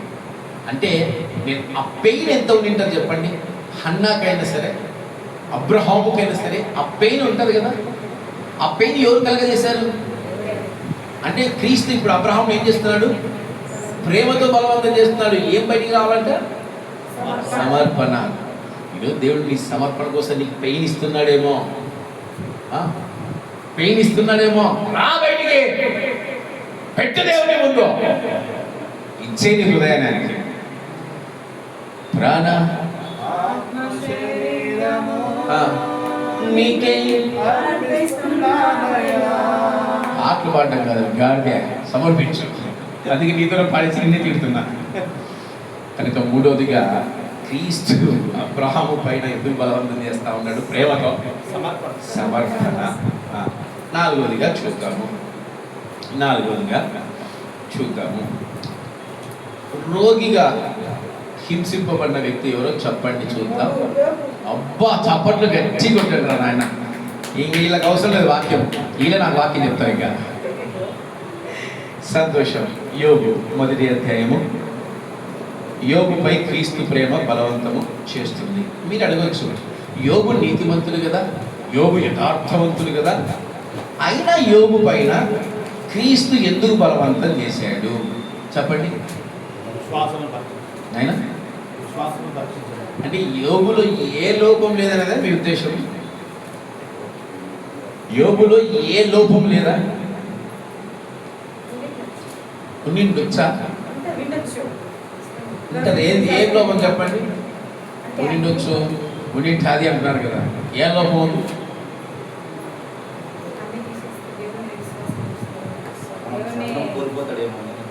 సహనం కోల్పోతాడేమో. యోబు జీవితంలో ఇప్పుడు దేవుడు కలగజేసుకున్నాడు, దేవుడు బలవంతం చేస్తుంది యోబుని. పాపం యోబు చాలా యథార్థంగా ఉన్నాడు, చాలా నీతిమంతులుగా ఉన్నాడు. యోబు బలహీనత నేను చెప్తాను, నో ప్రాబ్లం. కానీ ఇప్పుడు దేవుడు ఏం చేస్తున్నాడు తెలుసా? 7వ వచనం, యెహోవా నీవు ఎక్కడి నుంచి వచ్చిందని నన్ను అడగగా, అపవాది భూమి మీద ఇటువంటి తిరుగులాడుచు అందులో సంచరించుచు వచ్చిందని యెహోవాకు ప్రతిక్రమించాను. అందుకు యెహోవా, నీవు నా సేవకుడైన యోబు సంగతి ఆలోచించుతివా? అతను యథార్థవంతుడు, న్యాయవంతుడై దేవుని యందు భయభక్తులు కలిగి చెడుతలను విసర్జించిన వాడు. భూమి మీద అతని వంటి వాడెవడు? భూమి మీద అతని వంటి వాడెవడు లేడు. ఇప్పుడు యోబు పైన అపవాది పనిలో ఉన్నాడు, యోబు పనిలో ఉన్నాడు. ఇప్పుడు మధ్యలో ఎవరు వచ్చారు తెలుసా? దేవుడైన యెహోవా ఏం చేస్తున్నాడు? యోబును తన ప్రేమతో బలవంతం చేయడానికి ఇష్టపడుతున్నాడు. మొట్టమొదటిగా ఏం చేశాడు? పిల్లల్ని, ఆస్తుల్ని, అంతస్తుల్ని తీసేశాడు. రెండోదిగా ఏం తీశాడు? ఆరోగ్యాన్ని తీసేశాడు. ఇప్పుడు మన జీవితంలో ఇచ్చాడు దేవుడిని తీస్తే మన పరిస్థితి ఏంటి? దేవుడు మన బైక్ ఇచ్చారు అనుకోండి, ఆ బైక్ సడన్గా ఎవడన్నా ఫైనాన్స్లో లేదా ఇంకెవడన్నా లాక్కపోతే మన పరిస్థితి ఏంటి? మీ ఎమ్మడి దేవుడైన యెహోవాని ఏమంటారు తెలుసా? అంటే క్రీస్తుని ఏమంటారు తెలుసా? మనము ఎన్ని పెడతా, నేను మందిరానికి రానమ్మా, పైకి ఆయన ఇచ్చినాడు కదా, ఎవరు తీసుకుపోమన్నాడు, నేను మందిరానికి రాను, నాకేం చేశాడు దేవుడు? ఎమ్మడి అనేస్తాక. వ్యాపారంలో నష్టపోతే ఎవరిని అంటారు తెలుసా? అన్నిటికీ దేవుడిని. ఈరోజు మనకి వ్యాపారం జరగలేదు అనుకోండి, ఎమ్మడి ఎవరో వైపు చూస్తాం, ఆకాశం వైపు కళ్ళెత్తి, భార్యలను పిల్లలను ఎమ్మడి ఆకాశం వైపు కళ్ళెత్తి ఏమంటాం? ఏం నాకు ఇవ్వవా? ఈరోజు నువ్వే నాశనం చేస్తావు నా జీవితాన్ని. నేను కూడా చాలాసార్లు గిరాకీ లేకుంటే నాకు గిరాకీ లేవా, ఈరోజు నన్ను పాడు చేసి పెట్టినావు. దేవుడిని అడిగేది తెలుసా? నన్ను నువ్వు పాడు చేసి పెట్టినావు. ఆయన చేస్తాడా? ఆయన చేస్తాడు చెప్పండి. ఈరోజు మనకు ఒక రోగం వస్తానే ఎమ్మడే ఎవరిని ఏమంటావు తెలుసా? దేవా నాకు ఎందుకు ఇచ్చావు నాయన, నీ వల్ల నాకు రోగం వచ్చింది, నీవు అసలు లేనే లేవు. ఈయన మటుకు ఆ మాటలు ఏం మాట్లాడలేదు. ఏమంటున్నాడమ్మా? ఏమంటున్నాడు? యెహోవా ఇచ్చెను, యెహోవా తీసుకుని. మరి ఏం సమస్య ఏంటి? ఎందుకు పరిశీలించాడు, ఎందుకు పరిశోధించాడు తెలుసా? యోబు ఇంకొక మాట అన్నాడు, ఆయన కనిపిస్తే నేను ఏం పాపం చేశానో నాకు చెప్పాలా, నేను అడుగుతానాయన్ని, నా తప్పేంటో చెప్పాలా. దేవుడు ఎదుట మనం పాపం లేకుండా ఉంటామా? ఆలోచించండి ఒకసారి. మనం ఎంత నీతిమంతులు అయినప్పటికీ దేవుడి పరిశుద్ధత ముందు మనం ఏ పాటి వారా? యోహాను భక్తుడు క్రీస్తును భూలోకం మీద ఎలా ఉండేవాడంట? ఆయన గుండెల్ని దానిలో అప్పుడప్పుడు నుంచి హత్తుకుంటా ఉంటాడు. గుండెల్ని హత్తుకుండే శిష్యుడు పరలోకానికి వెళ్తే అదే యోహాను ఏం చేశాడు తెలుసా? చచ్చిన వారి వలె ఆయన ఆయన ఎదుట మనం నీతిమంతులుగా మనం చెప్పుకోగలమా? తనకు తాను నీతిమంతులు అనుకోవడమే యోగు తప్పిన. ఎప్పుడు తనకు మనకు మనమే ఆ దురాత్మ సావాలి. నేను పాపం చేయను, నేను నీతిమంతురాల్ని, నేను గొప్పదాన్ని, నేను గొప్పోడిని అని ఎప్పుడు మనకు మనము అనుకోకూడదు. నీతిమంతుడు ఒక్కడును లేడు, అందరూ పాపము చేసి దేవుడి ఉన్నతమైన మహిమను కోల్పోయిన వారమే. మరి మనకెందుకు అహంకారము, మనకెందుకు గర్వము? ఈరోజు నీ జీవితంలో అనారోగ్యం వచ్చినా, నీ జీవితంలో నీకు రోగం ఇచ్చిన దేవుడు, నువ్వు దేవుణ్ణి వెతకాలే కానీ నువ్వు దేవుణ్ణి దూషించే వ్యక్తిగా ఉండకూడదు. ఆ మాట మనకి సేపు పలికిన మాట ఎవరన్నారు? యెహోవాయే గాయపరచువాడు, యెహోవాయే గాయములను కట్టువాడు. ఎవరన్నారు మాట? ఎవరన్నారు? కాన్ఫిడెంట్ చెప్పండి, ఊరికి పైపై చెప్పదండి. యోగే డైరెక్ట్గా చెప్పండి, యోగు. ఆయనే గాయపరచువాడు, ఆయనే గాయములు. ఈరోజు నీ శరీరంలో ఒక ముళ్ళును పెట్టినా, అంటే నీ శరీరంలో ఒక రోగాన్ని పెట్టినా, నువ్వు ఎప్పుడే దేవుడికి ఎలా ఉండిపోతున్నావు? ఎలా ఉండిపోతున్నావు? ఆయన దూషించే వ్యక్తిగా ఉండిపోతున్నావు. నా దేవుడే నన్ను పాడు చేస్తున్నాడు, నా దేవుడే నన్ను ఇది చేస్తాడు, నాలో ఎటువంటి పాపం లేదని నువ్వు శోధనలో నిలబడలేని వ్యక్తిగా ఉంటున్నావు. శోధనలలో నిలబడలేని వ్యక్తిగా ఉంటున్నావు. యోగు నిలబడ్డాడు, నువ్వు నిలబడుతున్నావా? యోగు నిలబడ్డాడు, నువ్వు నిలబడుతున్నావా? యోగు తన శోధనలో జయించాడు. తన నలుగురు సహోదరులు స్నేహితులు తనని ముగ్గురు స్నేహితులు తనని దూషించిన, తన గాయపరిచి నిలబడ్డాడు దేవుని కొరకు. నువ్వు నిలబడుతున్నావా? ఈరోజు మన జీవితంలో చిన్న ఉదాహరణ చెప్తాను. మన కుటుంబం చాలా చక్కగా సజావుగా వెళ్తుంది. ఒక చిన్న శోధన వచ్చింది. ఆ శోధన వస్తేనే ఇంకా ఏమైపోతాం తెలుసా? పక్కన మనం కొంచెం బాగున్న పక్కన ఏమంటారు తెలుసా? అమ్మో వాళ్ళ కుటుంబం అంటాడదంట, వాళ్ళ కుటుంబం ఇంటాడదంట, మీ కుటుంబంలో ఇంట్లో అంటేనే మనం ఏమైపోతాం? కుంగిపోతాం, కుషించిపోతాం. యోగు కుంగలేదు, యోగు కుషించలేదు. ఈరోజు నీకు దేవుడిచ్చే శోధనలో నువ్వు నిలబడాలి. దేవుడు నీకు ఇచ్చే శోధనలో నువ్వేం చేయాలి? నిలబడి జీవించాలి. నేను వెళ్ళే మార్గము నా యేసుకే తెలియును. చక్కగా పాకలు వేసుకొని కట్టుకున్న ఆ మందిరం ఏమైపోయిందంట? ఏసన్న గారి గాలివానల చేత కొట్టబడి మొత్తం కూలిపోయింది. అప్పుడు రాశాడట, ఆ రోజు కూలిపోయడానికి కారణం ఈరోజు బలమైన సంఘంగా దేవుడు స్థాపించడం. అట్లా కూల్చినప్పుడు దేవుడు స్థుతించాడు. అతను శోధింపబడిన మీదట నేను సువర్ణమై మారేదను. ఈ మాట కూడా ఎవరన్నారు తెలుసా బైబిల్లో? యోబే. ఎవరన్నారు? యోబే. కనుక దేవుడు మనకి ఇచ్చే శోధనలు అనగా ఆయన ప్రేమ, ఈరోజు యెహోవా ప్రేమ, యెహోవా తండ్రి ప్రేమ యోబుని ఏం చేస్తుంది? శోధిస్తూ ఉంది. ఈరోజు క్రీస్తు ప్రేమ మనల్ని శోధిస్తున్నప్పుడు మనం క్రీస్తు కొరకు నిలబడేవారిగా ఉంటున్నామా, క్రీస్తు నుంచి తొలగిపోయే వారిగా ఉంటున్నామా అనేది మిమ్మల్ని మీరే జ్ఞాపకం చేసుకోండి. ఐదవదిగా దేవుడి చిత్తాన్ని చేయక పారిపోయిన వ్యక్తి మీరే చెప్పాలి. అబ్బా వెరీ గుడ్. యోనాపై క్రీస్తు ప్రేమ బలవంతం చేస్తూ ఉంది. యోనా 1వ అధ్యాయము 1వ వచనం చదవండి.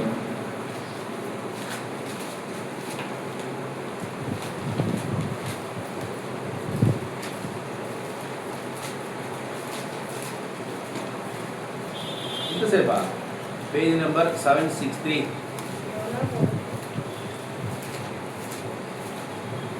యెహోవా వాక్కు అమిత్తయి కుమారుడైన యోనాకు ప్రత్యక్షమై ఇలా సెలవిచ్చెను. నినివే పట్టణస్థుల దోషము నా దృష్టికి ఘోరమైన గనుక నీవు లేచి నినివే మహాపట్టణంకు పోయి దానికి దుర్నీతి కరువునని ప్రకటింపుము. అయితే యెహోవా సన్నిధిలో నుండి తర్షీషు పట్టణానికి పారిపోవలనని యోనా ఎప్పటికు పోయి దర్శించకు పోవు ఒక ఓడను చూచి ప్రయాణమునకు కేవు ఇచ్చి యెహోవా సన్నిధిలో నిలవక ఓడ వారితో కూడా దర్శించకు పోవుటకు ఓడ ఎక్కాను. చాలా హల్లెలూయా. ఇప్పుడు దేవుడైన యెహోవా ఒక చిత్తాన్ని ఇచ్చాడు, దర్శనాన్ని ఇచ్చాడు యోనాకి. ఏం దర్శనం అది? నినివే పట్టణం నినివే పట్టణం యొక్క దుర్నీతి అంతేనా, దుర్గతి గురించి నువ్వు ప్రకటించు అని చెప్పాడు. కానీ ఈయన ఒక చక్క మాట రాయబడింది ఇక్కడ, యెహోవా సన్నిధిలో నిలువలేక. యోనా ఎవరి సన్నిధానం నిలవలేకపోయాడంట? యెహోవా సన్నిధిలో యోనా నిలబడలేకపోయాడు. ఎందుకు దేవుడి సన్నిధానంలో చాలా మంది నిలవలేరు చెప్పండి? కష్టమా? దేవుడు దర్శనాన్ని నెరవేర్చడం కష్టమా? దేవుడి చిత్తాన్ని చేయడం కష్టమా? ఎవరో ఏది మాట్లాడారు? భారంగా. అది ఎందుకు యెహోవా చిత్తం భారంగా మారింది? యెహోవా సన్నిధిలో ఎందుకు నిలబడలేకపోతున్నారు? మన సంఘానికి మీకు తెలియదమ్మా, మీరు రాకమునుపు ఇక్కడ కాదు కానీ ఎక్కడికైనా మన సంఘానికి బలంగా వస్తారు. ఒక్కరోజు వాక్యం చెప్తానే రెండో వారం రారు. నా వాక్యం ఏందో క్రైస్తవులనే హింసిస్తుంది, క్రైస్తవులనే పొడుస్తూ ఉంటుంది. అది నా ధన్యతలో ఏదో అర్థం కాదు. నేను ఎక్కడ వాక్యం చెప్పినా నీళ్ళకి వచ్చి ఇబ్బంది ఏమి ఉండదు. ఎవరికి ఇబ్బంది తెలుసా? క్రైస్తవులకి ఇబ్బంది. ఎందుకు యెహోవా సన్నిధానంలో యోనా నిలవలేకపోయాడు? మన మందిరాల్లో ఎందుకు ఎవరు నిలవలేకపోతున్నారు?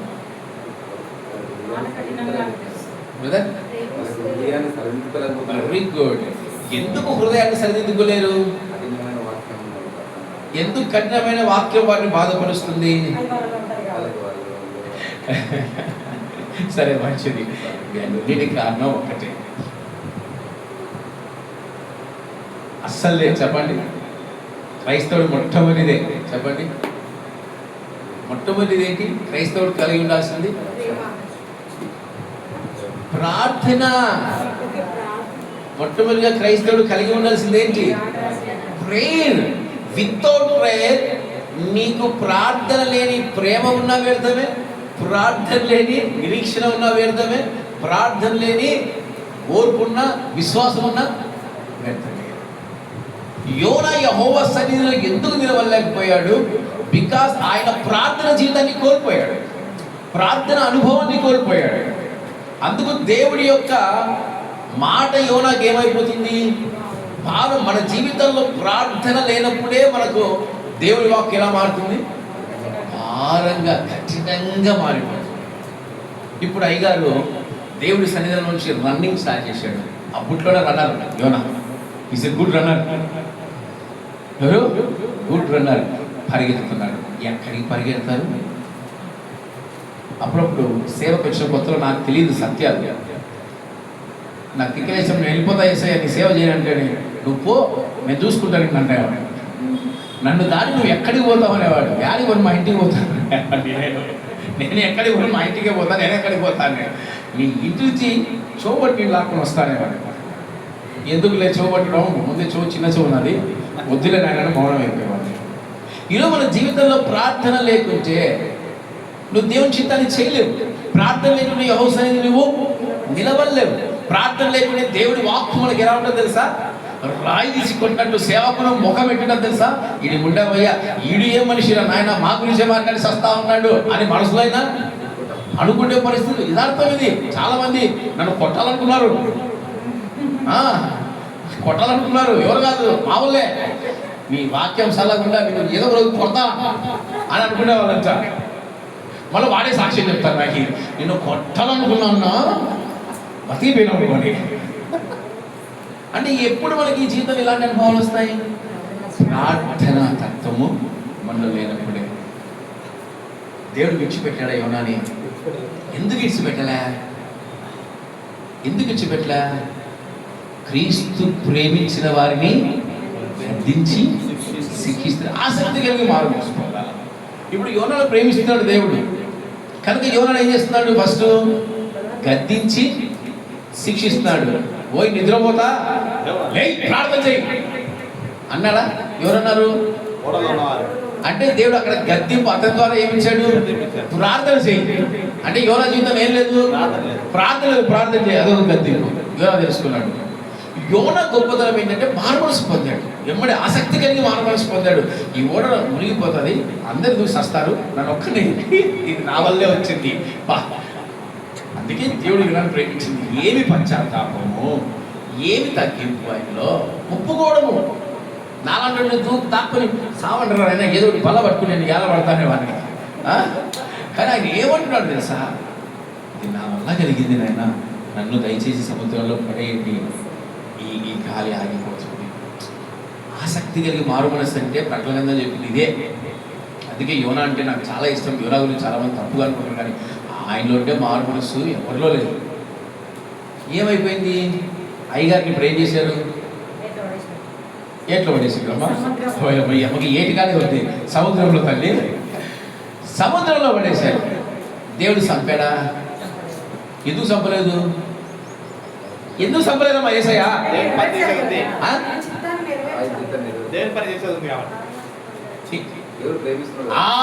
చప్పట్లు కొట్టండి, చప్పట్లు కొట్టండి. ఎందుకు చంపలేదు? ఆయన మనల్ని ప్రేమిస్తున్నాడు. చంపేవాడైతే మన సంఘంలో 2 వికెట్లు లేచిపోయింది. చంపేవాడైతే మన సంఘంలో 2 వికెట్లు ఎప్పుడూ లేచిపోయింది. ప్రేమిస్తున్నాడు. ఏం చేస్తున్నాడమ్మా? ప్రేమిస్తున్నాడు. దేవుడు యోనా నుంచి ఏమి ఎక్స్పెక్ట్ చేస్తున్నాడు?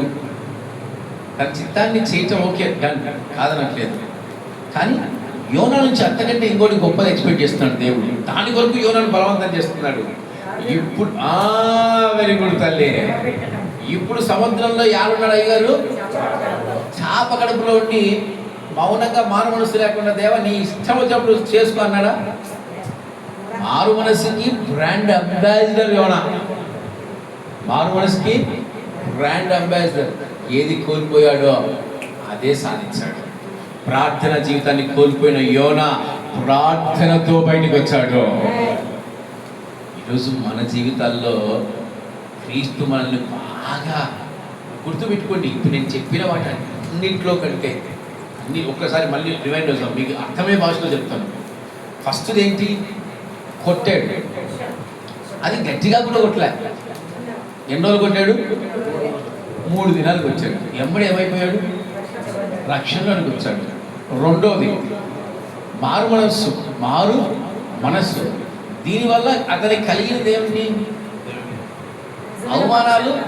అవమానాలు, నిందలు, లోకంతో సహవాసం చేయడం. ఇది పెద్ద శ్రమలు కాదు, అంటే లాంగ్. ఇది 7 వారు మారు మనసు పొందాలి. మూడోదిగా సమర్పణ. దీనివల్ల అబ్రహాంకి వచ్చిన బాధ ఏం లేదు, సస్తే ఇస్సాకు చచ్చిపోయేవాడు, అంతేనా? కానీ సమర్పించుకున్నాడు అబ్రహాం, దీనివల్ల వచ్చే బాధ లేదు. నాలుగోదిగా శోధనలో నిలబడ్డాడు. ఐదవదిగా ఈ మాట మీరు అర్థం చేసుకోవాలి. ప్రార్థన లేకుంటే నరక పాశములు ఉన్నాయని గుర్తుపెట్టుకోండి.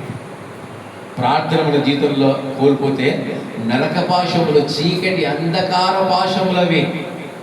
అంటే క్రైస్తవుడు చచ్చిపోయినట్టు లెక్క. పాతాళంలో యోనా ఉన్నాడట. ఆ చాప కడుపు యోనాకి ఎలా అనిపిస్తుంది తెలుసా? పాతాళం. అందుకే మన జీవితంలో దేనైనా కోల్పో, విశ్వాసాన్ని కోల్పో, ప్రేమని కోల్పో, నిరీక్షని కోల్పోనకూడదు. ఏంటి తెలుసా? ప్రార్థన. ఆ ప్రార్థిస్తే విశ్వాసం వస్తుంది, ఆ ప్రార్థిస్తే నిరీక్షణ వస్తుంది, ఆ ప్రార్థిస్తే ప్రేమ వస్తుంది. ఆ ప్రార్థించకుంటే ఆ కలిగిన శిక్ష ఇంకా మరణాంతకారమే. గుర్తుపెట్టుకోండి. అందుకే క్రైస్తవుడా నోరు తెలిసి ఏమని చెప్తా? నీకే ఏమని చెప్తా? ప్రార్థన ఎట్లా చేయాలి తెలుసా? నాన్నడు ఇంట్లో ప్రార్థన, సంఘంలో చేసాడు, ఎట్లా చేసాడు? గంభీరంగా ధైర్యంగా ప్రార్థన చేయాలి. ఏం దానియాలు చేస్తావా? నేను చేస్తాను, నన్ను చెప్పకుండా చేస్తాను. కనుక దేవుడు మనల్ని ఎందుకు అంత భయంకరంగా కొడతాడు? ఎందుకంత భయంకరంగా నిన్ను కొడతా ఉన్నాడు? ఎందుకు నిన్ను కొడతా ఉన్నాడు? మరణ పాశాలు నిన్ను చుట్టేంతగా ఎందుకు కొడుతున్నాడు? మరణ పాశాలు నిన్ను అంటుకునేంతగా ఎందుకు బాధపరుస్తున్నాడు? ప్రార్థన జీవితం లేకుంటే, మీకు ప్రార్థన లేకుంటే నాయన అవి మామూలు శోధనలు కాదు, మామూలు శోధనలు కాదు. ప్రార్థన క్రైస్తవుడికి ఊపిరి, ప్రార్థన క్రైస్తవుడికి జీవం, ప్రార్థన క్రైస్తవుడు జీవించేదే ప్రార్థనతో. యోనాది కోల్పోయాడు కనుక యేసే అతని బలవంతం పెట్టి ఏం చేసేది తెలుసా? ప్రార్థన చేసేటప్పుడు చేసాడు. ఈరోజు మీరు కూడా గుర్తుపెట్టుకోండి, మీ కుటుంబాల్లో శోధనలు వస్తున్నాయా? మీ కుటుంబాల్లో భయంకరమైన కార్యాలు వస్తున్నాయా? మీ కుటుంబాల్లో నిర్జీవం అయిపోతా ఉన్నారా? మీ కుటుంబాల్లో సంపాదనలు ఆగిపోతున్నాయా? మీ కుటుంబాల్లో భయంకరమైన శోధనలు వస్తున్నాయా? దానికి గల కారణం ఒక్కటే, ప్రార్థన లేకపోవడం. ప్రార్థించి చూడండి, వెంబడే మోకరించి ప్రార్థించి చూడండి. ప్రార్థన అలవాటు కాదు నాయన. క్రైస్తవుడికి ప్రార్థన అలవాటు కాదు, క్రైస్తవుడికి ప్రార్థన ఊపిరి. ఊపిరి ముక్కు మూసుకుంటావా? ఎంతసేపు మూసుకుంటారు? నాలాంటి లంగ్స్లో ఇన్ఫెక్షన్ అయితే 1 సెకండ్ కూడా మూసుకోలేడు. ప్రార్థన లేకుంటే మన జీవితాలు అంతే. కనుక దానియేలు దినంకి ఎన్ని మార్లు ప్రార్థించేవాడు? దావీదు దినంకి ఎన్ని మార్లు ప్రార్థించేవాడు? 3 మార్లు ప్రార్థించేవాడు, 7 మార్లు స్తుతులు చెల్లించేవాడు. ప్రార్థన వేరు, స్తుతులు వేరు. ఆరాధన, స్తుతులు అనగా ఆరాధన. ఆయన 7 మార్లు ఆరాధించేవాడు. కనుక దేవుడు యోనా పైన ఎందుకు బలవంతం చేశాడమ్మా? ఈరోజు మన మీద ఎందుకు బలవంతం చేస్తున్నాడు? మనం ఎలా మారాలి? దినంకి 1 గంటను చేస్తున్నారా? దినంకి 1 గంట మీ గుండెల మీద చేతులు వేసుకోండి. పెద్దవాడు సత్యం చెప్తాడు. ఇల్లే ఆశీర్వాదం కూడా ఇల్లే. దానికి తోడు పంపరా పనులు, శోధనలు, శరీరానికి గాయాలు, ఇంకేం లేక ఊపిరాడదు. సంపాదిస్తే ఇటు పోతుంటుంది, ఇటు సంపాదిస్తే ఇటు పోతుంటుంది, ఏది నిలబడదు. దాని అంతటి కారణం ఏంటంటే ఒక్కటే, ప్రార్థన. ఈడే ఉంటే నేను ఈడే ఉంటాను. 6వదిగా చూద్దాం. పౌలుపై క్రీస్తు ప్రేమ బలవంతం చేయుచున్నది. ఆల్రెడీ సౌలు చెప్పావు కదన్నా, మళ్ళీ పౌలు గురించి ఎందుకు మాట్లాడుతున్నాం? మీకు డౌట్ ఎవరికి వచ్చిందమ్మా? ఈడ ఆడ ఫస్ట్ ఎవరున్నారమ్మా? ఈడ ఎవరున్నారమ్మా? అయిపోయా, అంతే, మార్పు అంతే. ఎందుకు పౌలుపై క్రీస్తు ప్రేమ బలవంతం చేస్తూ ఉందంట చూద్దాం. అపోస్తల కార్యాలు 23వ అధ్యాయం. పౌలు వేరు, సౌలు వేరమ్మా. 11వ విషయం. ఆ రాత్రి ప్రభు అతని యొద్ద నిలుచుండి, ధైర్యంగా ఉండుము, యెరూషలేములో నన్ను గూర్చి నీవెలాగు సాక్ష్యం ఇచ్చితివో అలాగున రోమాలో కూడా సాక్ష్యం ఇవ్వవలసి ఉన్నదని చెప్పాను. పౌలు గారితో క్రీస్తు ఏం మాట్లాడుతూ ఉన్నారు?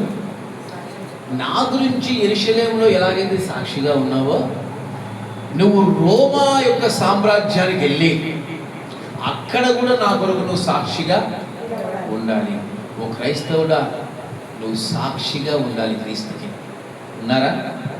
మీరు అపవాదకు సాక్షులుగా ఉంటున్నారా? క్రీస్తుకు సాక్షులుగా ఉంటున్నారా? మీ హృదయాలు మీరే పరిశీలన చేసుకోండి.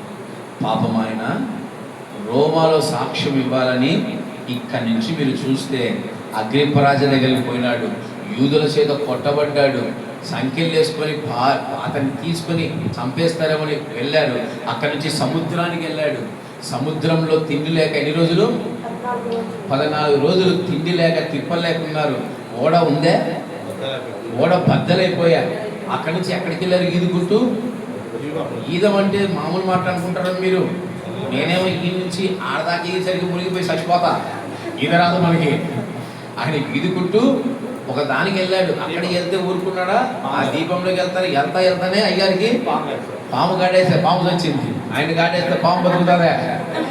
మరి ఎందుకు? అదే పాము మనల్ని కాడేస్తే మనం చేస్తాం. పాము చేస్తుందా మనం చేస్తామా? మనమే చేస్తాము. పౌలు గారు చావలేదే ఎందుకు?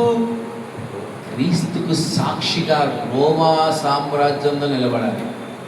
దాని కొరకు ఆయన పడిన శ్రమలు చూడండి. ఆయన ఇప్పుడు నేను చెప్పినవన్నీ శ్రమలు, నేను చెప్పినవన్నీ బాధలు. సాక్షిగా ఇప్పుడు దానిలో నువ్వు రేపు చిత్తూరుకి వెళ్ళి సాక్షిగా ఉండాలరా అంటే అన్నా నువ్వు మొట్టమొదటిగా ఒక 1000 రూపాయలు క్యాష్, ఒక 1000 రూపాయలు క్యాష్ నాకు ఇచ్చి ఏసీలో రిజర్వేషన్ చెయ్యి. ನನಗೊక్కడికి కాదు, నువ్వు నాకు ఒక సహకారం ఇచ్చాడు దేవుడు, ఆమెకు ఏసీలో చెయ్యి, 2 రాను పోను చెయ్యి, అంటే ఖర్చులకు ఒక 1000 రూపాయలు ఇచ్చేసి టిఫిన్ ఖర్చులు అన్ని నువ్వే భరించుకో, అప్పుడు పోయి ఆడ సాక్ష్యం చెప్పి మరలా వస్తాను. ఇది మన సాక్ష్యాలు. పౌలు గారు వెళ్ళి సాక్ష్యం చెప్పుకుంటే ఎన్ని శ్రమలు, అంటే మనం ఎప్పుడన్నా ఆయన పడిన శ్రమల్లో ఫీల్ అయ్యామా? ఆయన పడిన శ్రమలో ఒక్కసారి మనం ఆ స్థానంలో ఉంటే మన పరిస్థితి ఏంటి? యేసయ్య అతన్ని కొడుతున్నా నిలబడ్డాడండి, ఆయన సాక్షిగా నిలబడ్డాడండి. ఈరోజు క్రీస్తు నిన్ను కొడుతున్నా, నిన్ను బలవంతం చేస్తున్నా, మన జీవితాలు ఎట్లుంటే ఇప్పుడు బాపట్లకి వెళ్ళి మీటింగ్ పెట్టాలనుకుంటున్నాం. ఇప్పుడు ఆ మీటింగ్ పెట్టడానికి ఇప్పుడు నుంచి ఏం చేస్తున్నాము? డబ్బులు సాయం చేయి, ఎక్కడి నుంచి వస్తాయి సహాయం? కొండలకి కళ్ళెత్తి చూస్తున్నాను, నాకు సాయం ఎక్కడి నుంచి వస్తుంది, ఎక్కడి నుంచి వస్తుంది, దేవా నువ్వు చేయని మొర పెడతా ఉన్నాను. అవునా కదా? అందుకు తగిన ప్రయాస, అందుకు తగిన కార్యాలు. అసలు ఆయన ఎలా పడ్డాడు, ఎన్ని శ్రమలు పడ్డాడు, ఎంతగా దేవుని ఆడుకున్నాడు, క్రీస్తు ఎంతగా బలవంతం చేసినా కూడా ఓర్చుకొని రోమా పట్టణంలో సాక్షిగా ఆయన ఉన్నాడు. పేరు పెట్టి పిలిచారండి. 2 కొరింథీయుల రాసిన పత్రిక 12వ అధ్యాయంలో పౌలు గారి గురించి చక్కగా రాయబడింది. పేరు పెట్టి నన్ను పిలిచాడు దేవుడు, నాకు కలిగిన ప్రత్యక్షతలు చాలా ఉన్నాయి, అనేకం ఉన్నాయి. అందుకే నాకు ఒక ముళ్ళు పెట్టాడు. దేవా ముళ్ళు నుంచి నన్ను తొలగించాడా? తొలగిస్తే పౌలు కాదు, మళ్ళీ ఏమవుతాడు తెలుసా? సౌలు అవుతాడు. ముళ్ళును భరించడం గొప్ప విషయం. ఈరోజు మేము భరిస్తలే సేవకులుగా ఉదయం లేచి రాత్రి లేస్తే ఏం పోల్చుకోవాలా? షుగర్కి మందులు మింగాల. ఎన్నిసార్లు కొట్లాడినావు, ఎందుకు నాకు షుగర్ పెట్టావంటే ఇది నీకు రోగం కాదురా, నీకు ముళ్ళు, నువ్వు మాటినవు, నువ్వు భూమి మీద మాటినవు. నిజంగా సేవకులు, చాలామంది సేవకులు ప్రార్థన చేసి స్వస్థతలు వస్తాయి, వీళ్ళకు మటుకు రావు. ఎందుకు రావు? ఎప్పుడన్నా అడిగారా? యేసయ్య గారు ప్రార్థన చేసి స్వస్థతలు పొందుకున్న చాలామంది, ఎలీషా భక్తులు ప్రార్థన చేసే స్వస్థతలు పొందుకున్న వాళ్ళు చాలామంది ఆయన ఎముకల్లో వెళ్తే బతికారు. మరి అలాంటి ఆయన రోగ పీడితుడై మరణించాడు, రోగంతో మరణించాడు. ఎందుకు? ఎలీషా మాటినట్టు. ఆయనను కొంచెం అవమానపరిసరికి ఎలుగుబంటులో దేవా వీళ్ళందరూ నశింపజేయండి, అందరూ ఎలుగుబంటులు వచ్చేసి పిల్లలు కూడా చంపేశారు. రోషం కలిగిన ప్రవక్త లెక్క చేయడు. ఏలియా లెక్క చేయడు, ఎలీషా లెక్క చేయడు. రోషం కలిగిన ప్రవక్త ఇదంతా. పౌలు గారు రోషం కలిగిన ప్రవక్త. సువార్తకు ఆటంకం కలిస్తే ఏం చేశాడు? గుడ్డోడు అయిపోరా అన్నాడు. ఏమైపోయా? మాటినాడు. పౌలు గారు అంటే మామూలు కాదు, నడిచే క్రీస్తు ఆయన, సజీవమైన క్రీస్తు ఆయన. క్రీస్తుని ప్రత్యేకంగా చూడాల్సిన పౌలు గారిని చూసే చాలు. అందుకే క్రీస్తు ఏం పెట్టాడు తెలుసా? ముళ్ళు పెట్టాడు. ముళ్ళను భరించడం నేర్చుకోండి ఆయన. సేవకులైన విశ్వాసులైనా ఏం చేయాలి? ముళ్ళును భరించాలి, ముళ్ళును తిరస్కరించొద్దండి. మన బర్త్డే రోజు ఏమైపోయా? లివర్ ఉంచుకుంటా ఉంది, తిండి నా బర్త్డే నేను తిండి తిందామన్నా కూడా లేకపోయా. దేవుని ఒక్కటి అడిగా, చేపెట్టుకుని ప్రార్థన చేసి, నాయన ఈ రోగం నాకు ఎందుకు ఇచ్చావు తెలుసు కానీ నొప్పి మడుగు తగ్గించాను. అన్నం తింటాను నొప్పి పోయింది, అన్నం తింటాను ఏమైంది అంటే ఏంటి? భరించడం నేర్చుకోవాలి. దేవుడికి సాక్షులుగా ఉండాలి మనం. ఈరోజు దేవునికి సాక్షులుగా ఉంటే ఎంత మాదిరికరంగా ఉండాలి మనం. ఎట్లుండాలమ్మా? మాదిరికరంగా ఉండాలి. ఈరోజు మనకు మాదిరి ఉండాలి. మీకే వదిలిపెడుతున్నాడు. ఈరోజు క్రీస్తు నిన్ను మాదిరి కోసం కొడుతున్నాడు, మాదిరి కోసం బలవంతం చేస్తున్నాడు, మాదిరి కోసం నీకు ముళ్ళు పెడుతున్నాడు. ప్రతి ఒక్కరికి ఒక ముళ్ళు ఉంటుంది, గుర్తుపెట్టుకోండి. ప్రతి కుటుంబానికి ఒక ముళ్ళు ఉంటుంది. కుటుంబంలో ఒకడు ఉంటాడు, మీకు తెలుసలేదు. కుటుంబంలో ఒకడు ఉంటాడు నాలాంటి. ఎలా అంటాడమ్మా? నాలాంటి. మా ఇంటి పెద్ద ముళ్ళు నేనే. కానీ గొప్ప విషయం, నన్ను ముళ్ళు నుంచి ఆయన ఏం చేసింది తెలుసా? పరిమళ వాసనగా మార్చాడు. ఈరోజు ఎవరైతే క్రీస్తు తెలియకుండా జీవిస్తారో, దేవుని భయం లేకుండా బతుకుతారో, వారి దేవునికి ఏమవుతారు? భక్తులు అయిపోతారు. కానీ ఆ సాక్ష్యాన్ని నిలబెట్టుకోవడానికి మనం శ్రమ పడాలి. యేసయ్య మనల్ని కొడుతున్న సేవ అంటే ఊరికే ఉంటున్నారా? సేవ అంటే ఊరికేనా? మనకు సేవ చేస్తుంటే దేవుడు కొడుతుంటే మనం ఏమంటాం తెలుసా? వల్ల కాదు, నేను పోతానని అయ్యా, నేను పోతా అంటాడు. అంటారు లేదా? కానీ పౌలు గారు అన్నారా? నువ్వు అనలేరా? అందరిని చూసి నవ్వుతున్నారా? అనలేవాడు. వాడు ఎప్పుడు అన్నాడు పాపం.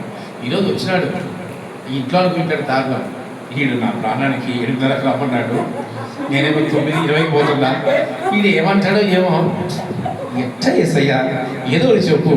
వచ్చేసి అని వచ్చినాడు. ఏమి రాలేటు ఏంటి లేచినా అది ఎందుకు లేచినా ఇక వాడి మళ్ళీ వాడిని తిట్టాడు. ఇప్పుడు వాడు కొట్టడం మానేస్తాడు, చిట్టాడు. అందుకే ఏదో చేరా అన్న వాడి పని వాడు చేసుకున్నాడు, నిలబడ్డాడు సాక్షిగా వాడు. కాబట్టి మనం కూడా సాక్షులుగా నిలబడడానికి క్రీస్తు మనల్ని బలవంతం చేస్తున్నప్పుడు లోబడే వ్యక్తులుగా మనము ఉండాలి. చివరాకని చెప్పి ముగించేస్తాను. ఇర్మియాపై క్రీస్తు ప్రేమ బలవంతము చేయుచున్నది. ఈయనది ఎలాంటి సువార్త అంటే, ఎలాంటి పిలుపు అంటే ఇది పౌలు గారి పిలుపే. కుండబద్దలు కొట్టేది కాదు అది. ఇంకోటి చూడండి, ఈయన పిలుపు చూడండి. 15వ వచనం, మొదటి అధ్యాయం 15వ వచనం చదవండి అమ్మా. కాబట్టి నీవు నడుము కట్టుకొని నిలబడి నేను నీకు ఆజ్ఞాపించినదంతా వారికి ప్రకటన చెయ్యము. భయపడకుము, లేదా నేను వారి ఎదుట నీకు భయము పుట్టించును. ఈయన పరిస్థితి ఏంటి తెలుసా? దేవుడు మరి నువ్వు చస్తావురా అని చెప్పమంటే చెప్పాలా? అలా చెప్పకుంటే ఎవరికి శిక్ష తెలుసా? ఇర్మియాకే శిక్ష. భలే భయంకరమైన కఠిన సేవ అవుతుంది. ఎట్లమ్మా? భయంకరమైన కఠిన సేవ. పౌలు గారిదన్నా నీకు తెలియదు నాయన. పౌలు గారు అధికారుల దగ్గర లేదా ఇంకొకరి దగ్గర చాలా త్రిపురాజా నువ్వు జ్ఞానవంతుడిని, పౌలు గారు చాలా జ్ఞానంతో మాట్లాడాడు. పాపం ఈయనను రాజుకే ఎదురు చెప్పమంటాడు పోయి.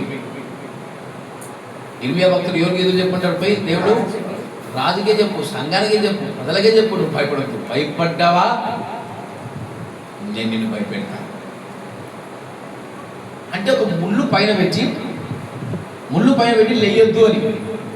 ముళ్ళు పైన పెట్టి లేస్తే ఏమవుతుంది? కూర్చుకుంటాడు. ఎంతటి బలవంతం చేస్తున్నాడో క్రీస్తు ఇర్మియా మీద చూడండి ఒకసారి. కానీ ఇర్మియా ఎక్కడన్నా కాంప్రమైజ్ అయ్యాడా? ఇర్మియా అంటాడు, దినమెల్ల నేను ప్రకటన చేస్తా ఉంటే వారు నన్ను గాయపరుస్తూనే ఉన్నారు అంటున్నాడు. ఈయన ఎక్కడ సువార్త చెప్పినా వారు ఇతన్ని అవమానపరుస్తున్నారు, గాయపరుస్తున్నారు, కొడుతున్నారు, బోండాలు వేస్తున్నారు. అయినా ఆగాడా? క్రీస్తు ఎంత అంటే ఎంత ఇతని పైన బలవంతం చేస్తున్నా కానీ ఎక్కడ ఇర్మియా భక్తుడు ఆగలేదు. ఈరోజు నువ్వెలా ఉన్నావు? నీ సేవ ఎలా ఉంది? నీ క్రైస్తవ జీవితం ఎలా ఉంది? దేవుడు బైబిల్ ఎలా చెబితే అలాగే నువ్వు సువార్తను చెప్పాలి. క్రీస్తు ఎలాగున్నాడో నువ్వు అలాగే క్రీస్తుని ప్రకటించాలి. ఈరోజు క్రైస్తవ సమాజం అంతా ఏమైపోయింది? విశ్వాసులు ఒక మాట అరుస్తే మందిరాలకు రారేమో అని ఏం చేస్తారు తెలుసా? గద్దించడం మానేస్తారు, శిక్షించడం మానేస్తారు, తేనెను పూస్తారు. ఏం పూస్తారు?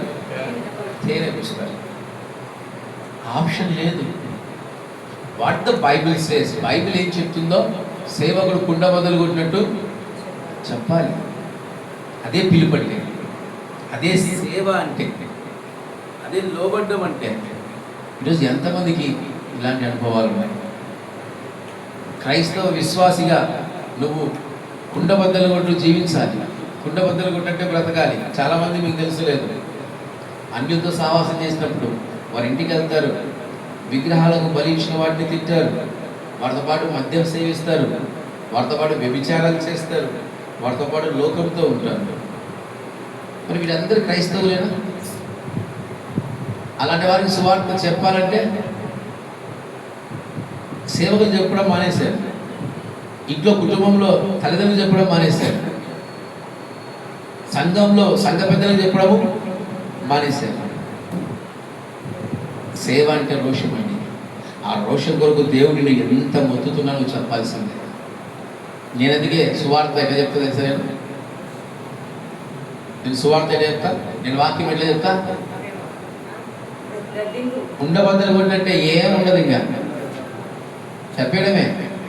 ఎందుకు? ఎంతకాల దినాలు అలా చెప్పమనే దేవుడు అడుగుతున్నాడు. ఇంకా మనమన్నా చాలా అంటే మన జీవితాల్లో కొన్ని కోరికలు, కొన్ని ఆశలు ఉంటాయి.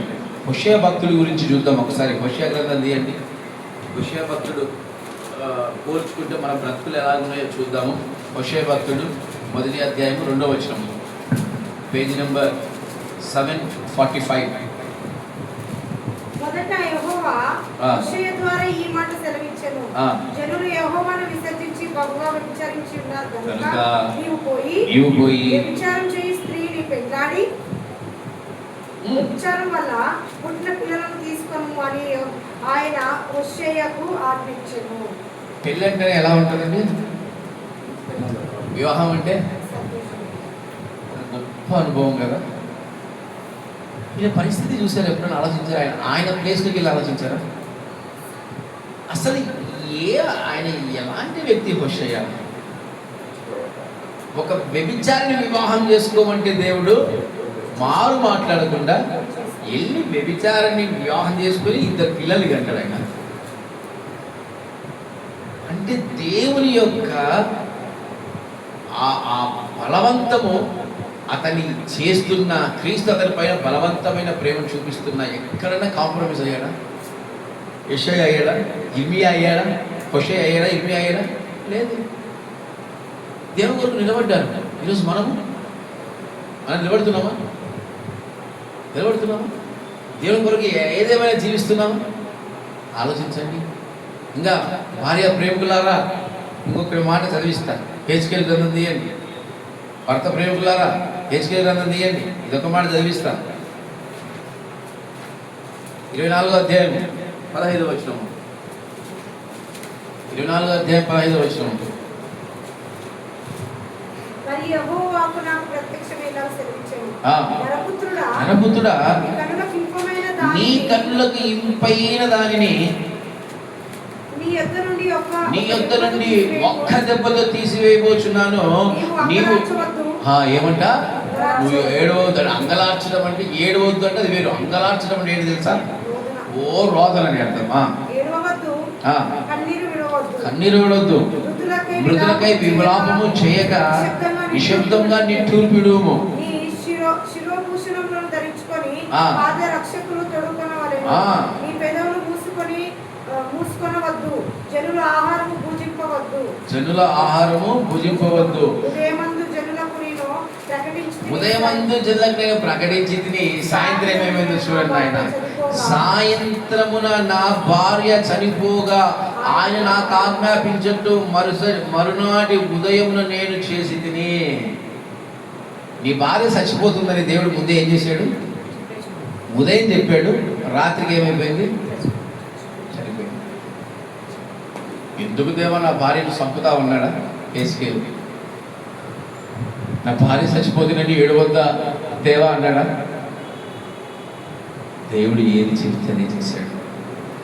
భార్య చనిపోయినా ఏడవని వ్యక్తి. ఎందుకు? దేవుని కొరకు. అదే రేపు దాని దర్శనం ఇచ్చి ఇదిగో ప్రిస్కిల్లను తీసేస్తుందంటే ఈడేమంటాడు? ఇక యాకోబులాగా పాదాలు పట్టుకొని మళ్ళా ప్రాణం ఇచ్చేదాన్ని కొట్లాడు. కానీ దేవుని కొరకు నిలబడే సేవకులు ఆయన వీళ్ళంతా. ఈరోజు దేవుని కొరకు నిలబడుతున్నావా? నువ్వు నిలబడుతున్నావా? క్రీస్తు మనల్ని కొడుతున్నా కూడా క్రీస్తు కొరకు నిలబడే వ్యక్తులు ఎంత గొప్ప వాళ్ళు. కాపాడుతున్న యేసయ్య మనల్ని ఏం చేస్తున్నాడు? కొడుతుంటే ఆ కొడుతున్నా కూడా ఆయన పాదాలు విడిచిపెట్టిన వాళ్ళు ఎంత ఆత్మీయులు జ్ఞాపకం చేసుకోండి. ఇర్మియాను కొడుతున్నా దేవుడే ఇర్మియాను కొడుతున్నా సేవ చేశాడు. హోషేయ వ్యభిచారిని పెళ్లి చేసుకున్నాడు. హెచ్కేలు భార్య చచ్చిపోతుందన్నా మౌనంగా ఉన్నాడు.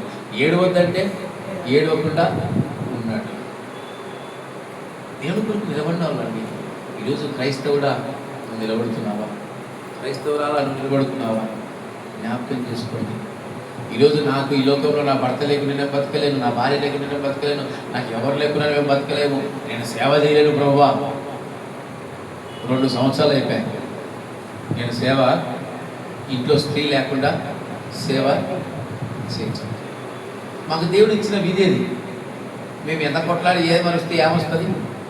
సిస్టర్ గారు అప్పుడు నాతో కొట్లాడుతుంటుంది, 7 రోజులు నేను ఉండాలా, ఇంకా నాకు కాపురం వద్దా, నాకు సంసారం వద్దా, నేను ఇక్కడ ఉండొద్దా? అమ్మ ఆయనకు చెప్పు, ఆయన చెప్తే వచ్చేయండి.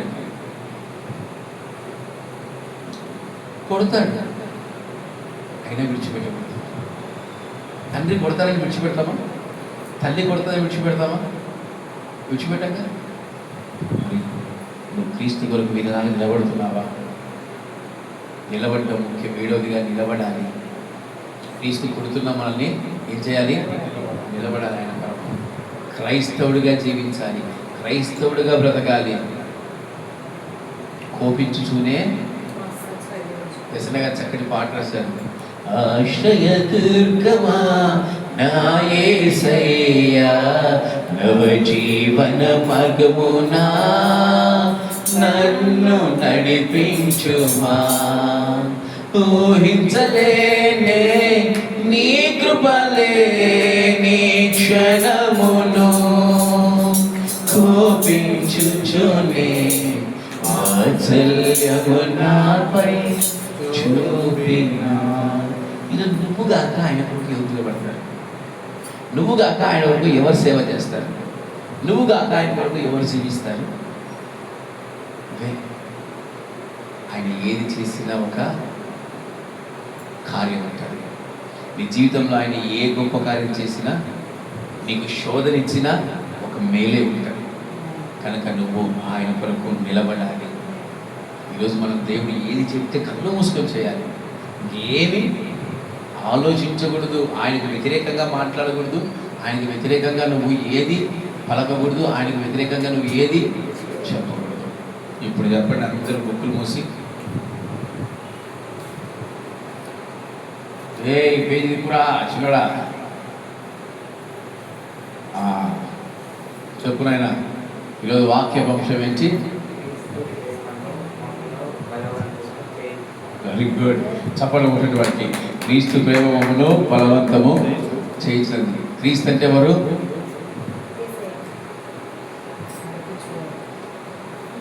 క్రీస్తు అంటే ఎవరంటే యేసయ్య అంటారు. ఎంత గొప్ప జ్ఞాని గొప్ప.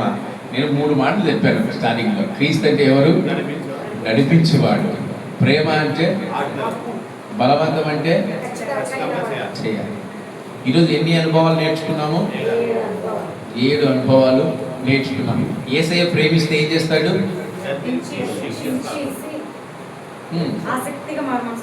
గద్దించి శిక్షిస్తాడు కనుక ఆసక్తిగా మనము మారు మనస్సు పొందాలి. ఇప్పుడు చెప్పండి, మొట్టమొదటిగా అబ్బో ఫామ్లో ఉన్నాడు. సౌలుపై క్రీస్తు ప్రేమ బలవంతం చేస్తుంది. అంటే దాని ఆత్మీయర్థం ఏంటి? రక్షణ. మనోడు చెప్పేశాడు రక్షణ. ఈరోజు మనకు రక్షణ ఉందా? నన్నైతే కొట్టాడు కనుక రక్షణ వచ్చాను. వాస్తవం. మిమ్మల్ని కొట్టాడు లేదో నాకు తెలియదు. రెండవదిగా యాకోబుపై మారు మనస్సు. అబ్బా గట్టి కొట్టాడు వాడికి చప్పట్లో. ఏం తిన్నారు టిఫిన్? ఉప్మా. నేను రేపు ఉప్మా తింటా. వచ్చే ఆదివారం ఉప్మా చేయండి ఇంట్లో. వాడు ఉప్మా తిని బలంగా చెప్తా ఉన్నాడు. సంతోషం. యాకోబుపై క్రీస్తు ప్రేమ అంటే ఏంటి? మారు మనస్సు. ఎలా వస్తుంది మారు మనస్సు? నీకు నువ్వే జయించాలి. జయించిన వారిపై వారిదే పొంది నూతన యెరూషలేము అనుభవించెదము. వాగ్దాన దేశము పితరులకిచ్చిన జయించిన వారమై అర్హత పొంది నూతన యెరూషలేము అనుభవించెదము. మారు మనసు ఎవరి చేతిలో ఉంది? రక్షణ ఎవరి చేతిలో ఉంది? పెద్ద ఆయన చేతిలో ఉంది. మారు మనసు ఎవరి చేతిలో ఉంది? నిజమేనా? అందరూ మారు మనసు పొందాలి. మూడోదిగా కొంచెం డల్ అయినా ఉప్మా తగ్గింది. సరే, సమర్పణ. కొడుకును సమర్పిస్తుంది రేపు నాకు. ప్రార్థన మీద సమర్పించేస్తాను సిస్టర్. సమర్పణ. సమర్పణ ఎవరికి ఉండాలి? సమర్పణ కోసం దేవుడు ఏం చేస్తాడు? నీకు ఏది ప్రాముఖ్యమైందో అదే అడుగుతాడు. అదే అడుగుతాడు. అదే ఇవ్వాలి. ఇస్తారా? ఇస్తారా?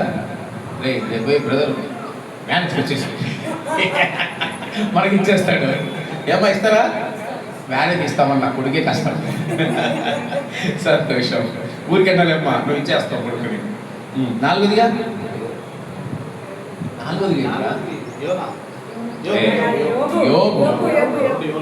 యోగు అంటే ఏంటి? శోధనలు జయించాలి. శోధనలు మనం జయించే వారిగా ఉండాలి. శోధనలు ఎవరిస్తారు?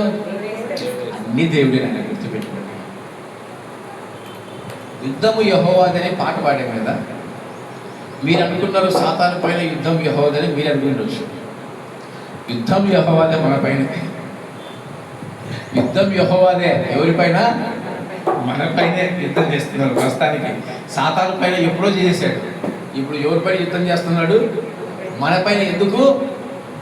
రక్షణలోనికి రావాలని, మారు మనసు పొందాలని, సమర్పించుకోవాలని, శోధనలో జయించాలని.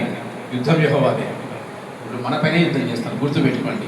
యుద్ధము యెహోవాదే. రాజు మనకి ఎవరు లేదంటే ఆయనే మనకు ఉండాలని యుద్ధం చేస్తున్నాడు. వ్యాధులంటే యోగులాగా ఆయన యుద్ధం చేస్తున్నాడు. నేను పాడిన పాట అంతా మీరు ఒక రీతిలో ఆలోచించవచ్చు. నేను ఆత్మీయంగా ఇంకో రీతిలో ఆలోచించి పాట పాడినాను. ఐదోదిగా అర్రెగుడికి తిరుగులేదు. ప్రార్థన. నేను ఏదున్నా లేకున్నా నేను చెప్పేది ఒకటి, ప్రార్థన వదులుతండి. ప్రార్థన లేని క్రైస్తవుడు ఎండిన ఎముకలే. ఎండిన ఎముకలే. ఈరోజు సేవకులు బలహీనపడుతున్నారు, విశ్వాసులు బలహీనపడుతున్నారు అంటే ఓన్లీ దేనివల్ల? ప్రార్థన లేదు. దీనికి ఇంకా ఈ ఆప్షన్ లేదు. మనం బలహీనంగా ఉన్నామంటే మనలో ప్రార్థన లేదు. ఇంక ఎవరు మనకి ఏదెత్తి చూపించాల్సిన అవసరము లేదు. ఆరోదిగా సాక్షి. సాక్ష్యం. వెరీ గుడ్ మాదిరి. Very good. చెప్పలు కూడా వాడికి. Very good, very good, very good. దేవునికి మనం ఎలా ఉండాలి? ఉంటారా? ఉంచున్నారా? ఈసారి ఎవరన్నా అంటే నా దృష్టిలో వచ్చినప్పుడు నేను సైలెంట్గా కెమెరా పెడతాను. కెమెరా పెట్టి వీడియో తీస్తాను. వీడియో తీసి ఈరోజు మెసేజ్ ఆ వీడియో 2 పెట్టి 2 వినండి అని చెప్తాను. సచిన్ గొర్రె మీకేం కాదు, నేను మాట్లాడినా. ఏడోదిగా నిలబడాలి దేవుని కొరకు. ఏదైనా నిలబడాలి. సంఘంలో నిలబడాలి. సేవకుడు తెచ్చినా, సేవకుడు అరిసినా, సేవకుడు గద్దించినా ఏం చేయాలి? సంఘంలో నిలబడాలి. మన సంఘంలో నిలబడుతున్నారంటే వాళ్ళు రాకెట్లు ఎత్తబడినట్టే. ఎందుకంటే ఈడ ఎవరు వచ్చి మిమ్మల్ని తిట్టరు. ప్రత్యేకించి నేనే తిడతా ఉంటా, నేనే మిమ్మల్ని కార్యపరుస్తుంటా, నేనే మిమ్మల్ని సరి చేస్తూ ఉంటాను. నేను మిమ్మల్ని సరి చేస్తూ ఉంటాను. కనుక నిలబడాలి. క్రైస్తత్వంలో కావాల్సింది ఏంటమ్మా? నిలబడడం. నిలబడాలి. మనందరూ లేచి మీరు పరిశీలన చేసుకోండి. 1:50 పోయిందనైనా అదేలే. 1:50 అంటే 1:50 అంటాం రా.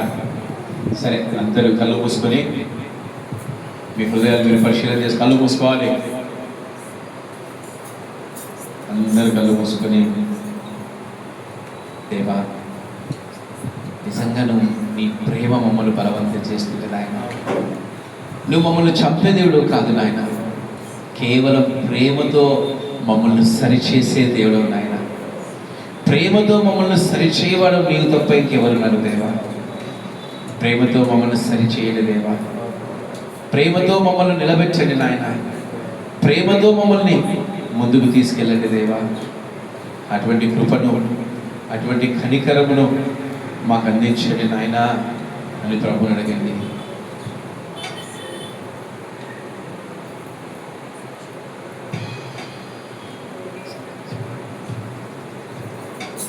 పదే పదే నిన్నే చేరగా ప్రతి క్షణం నీవే ధ్యాసగా పదే పదే నిన్నే చేరగా ప్రతి క్షణం నీవే ధ్యాసగా కలవరాల తోటలో కన్నీటి పాటలో కలవరాల తోటలో కన్నీటి పాటలో కాపాడే కవచముగా నన్ను ఆవరించిన దివ్య చిహ్నమా స్తోత్ర గీతమా ఆనందం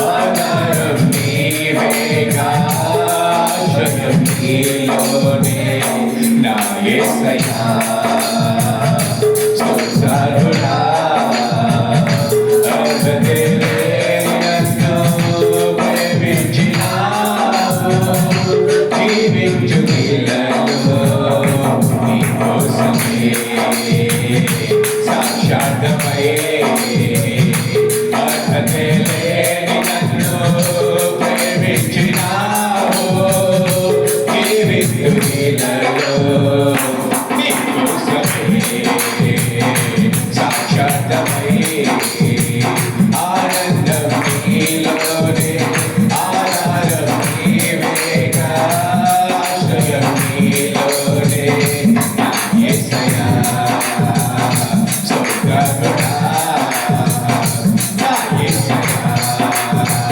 స్తోత్రముడా నా యేసయ్యా స్తోత్రముడా నా యేసయ్యా సమస్త మహిమ ఘనత మన ప్రభువైన యేసుక్రీస్తుకే కలుగును గాక.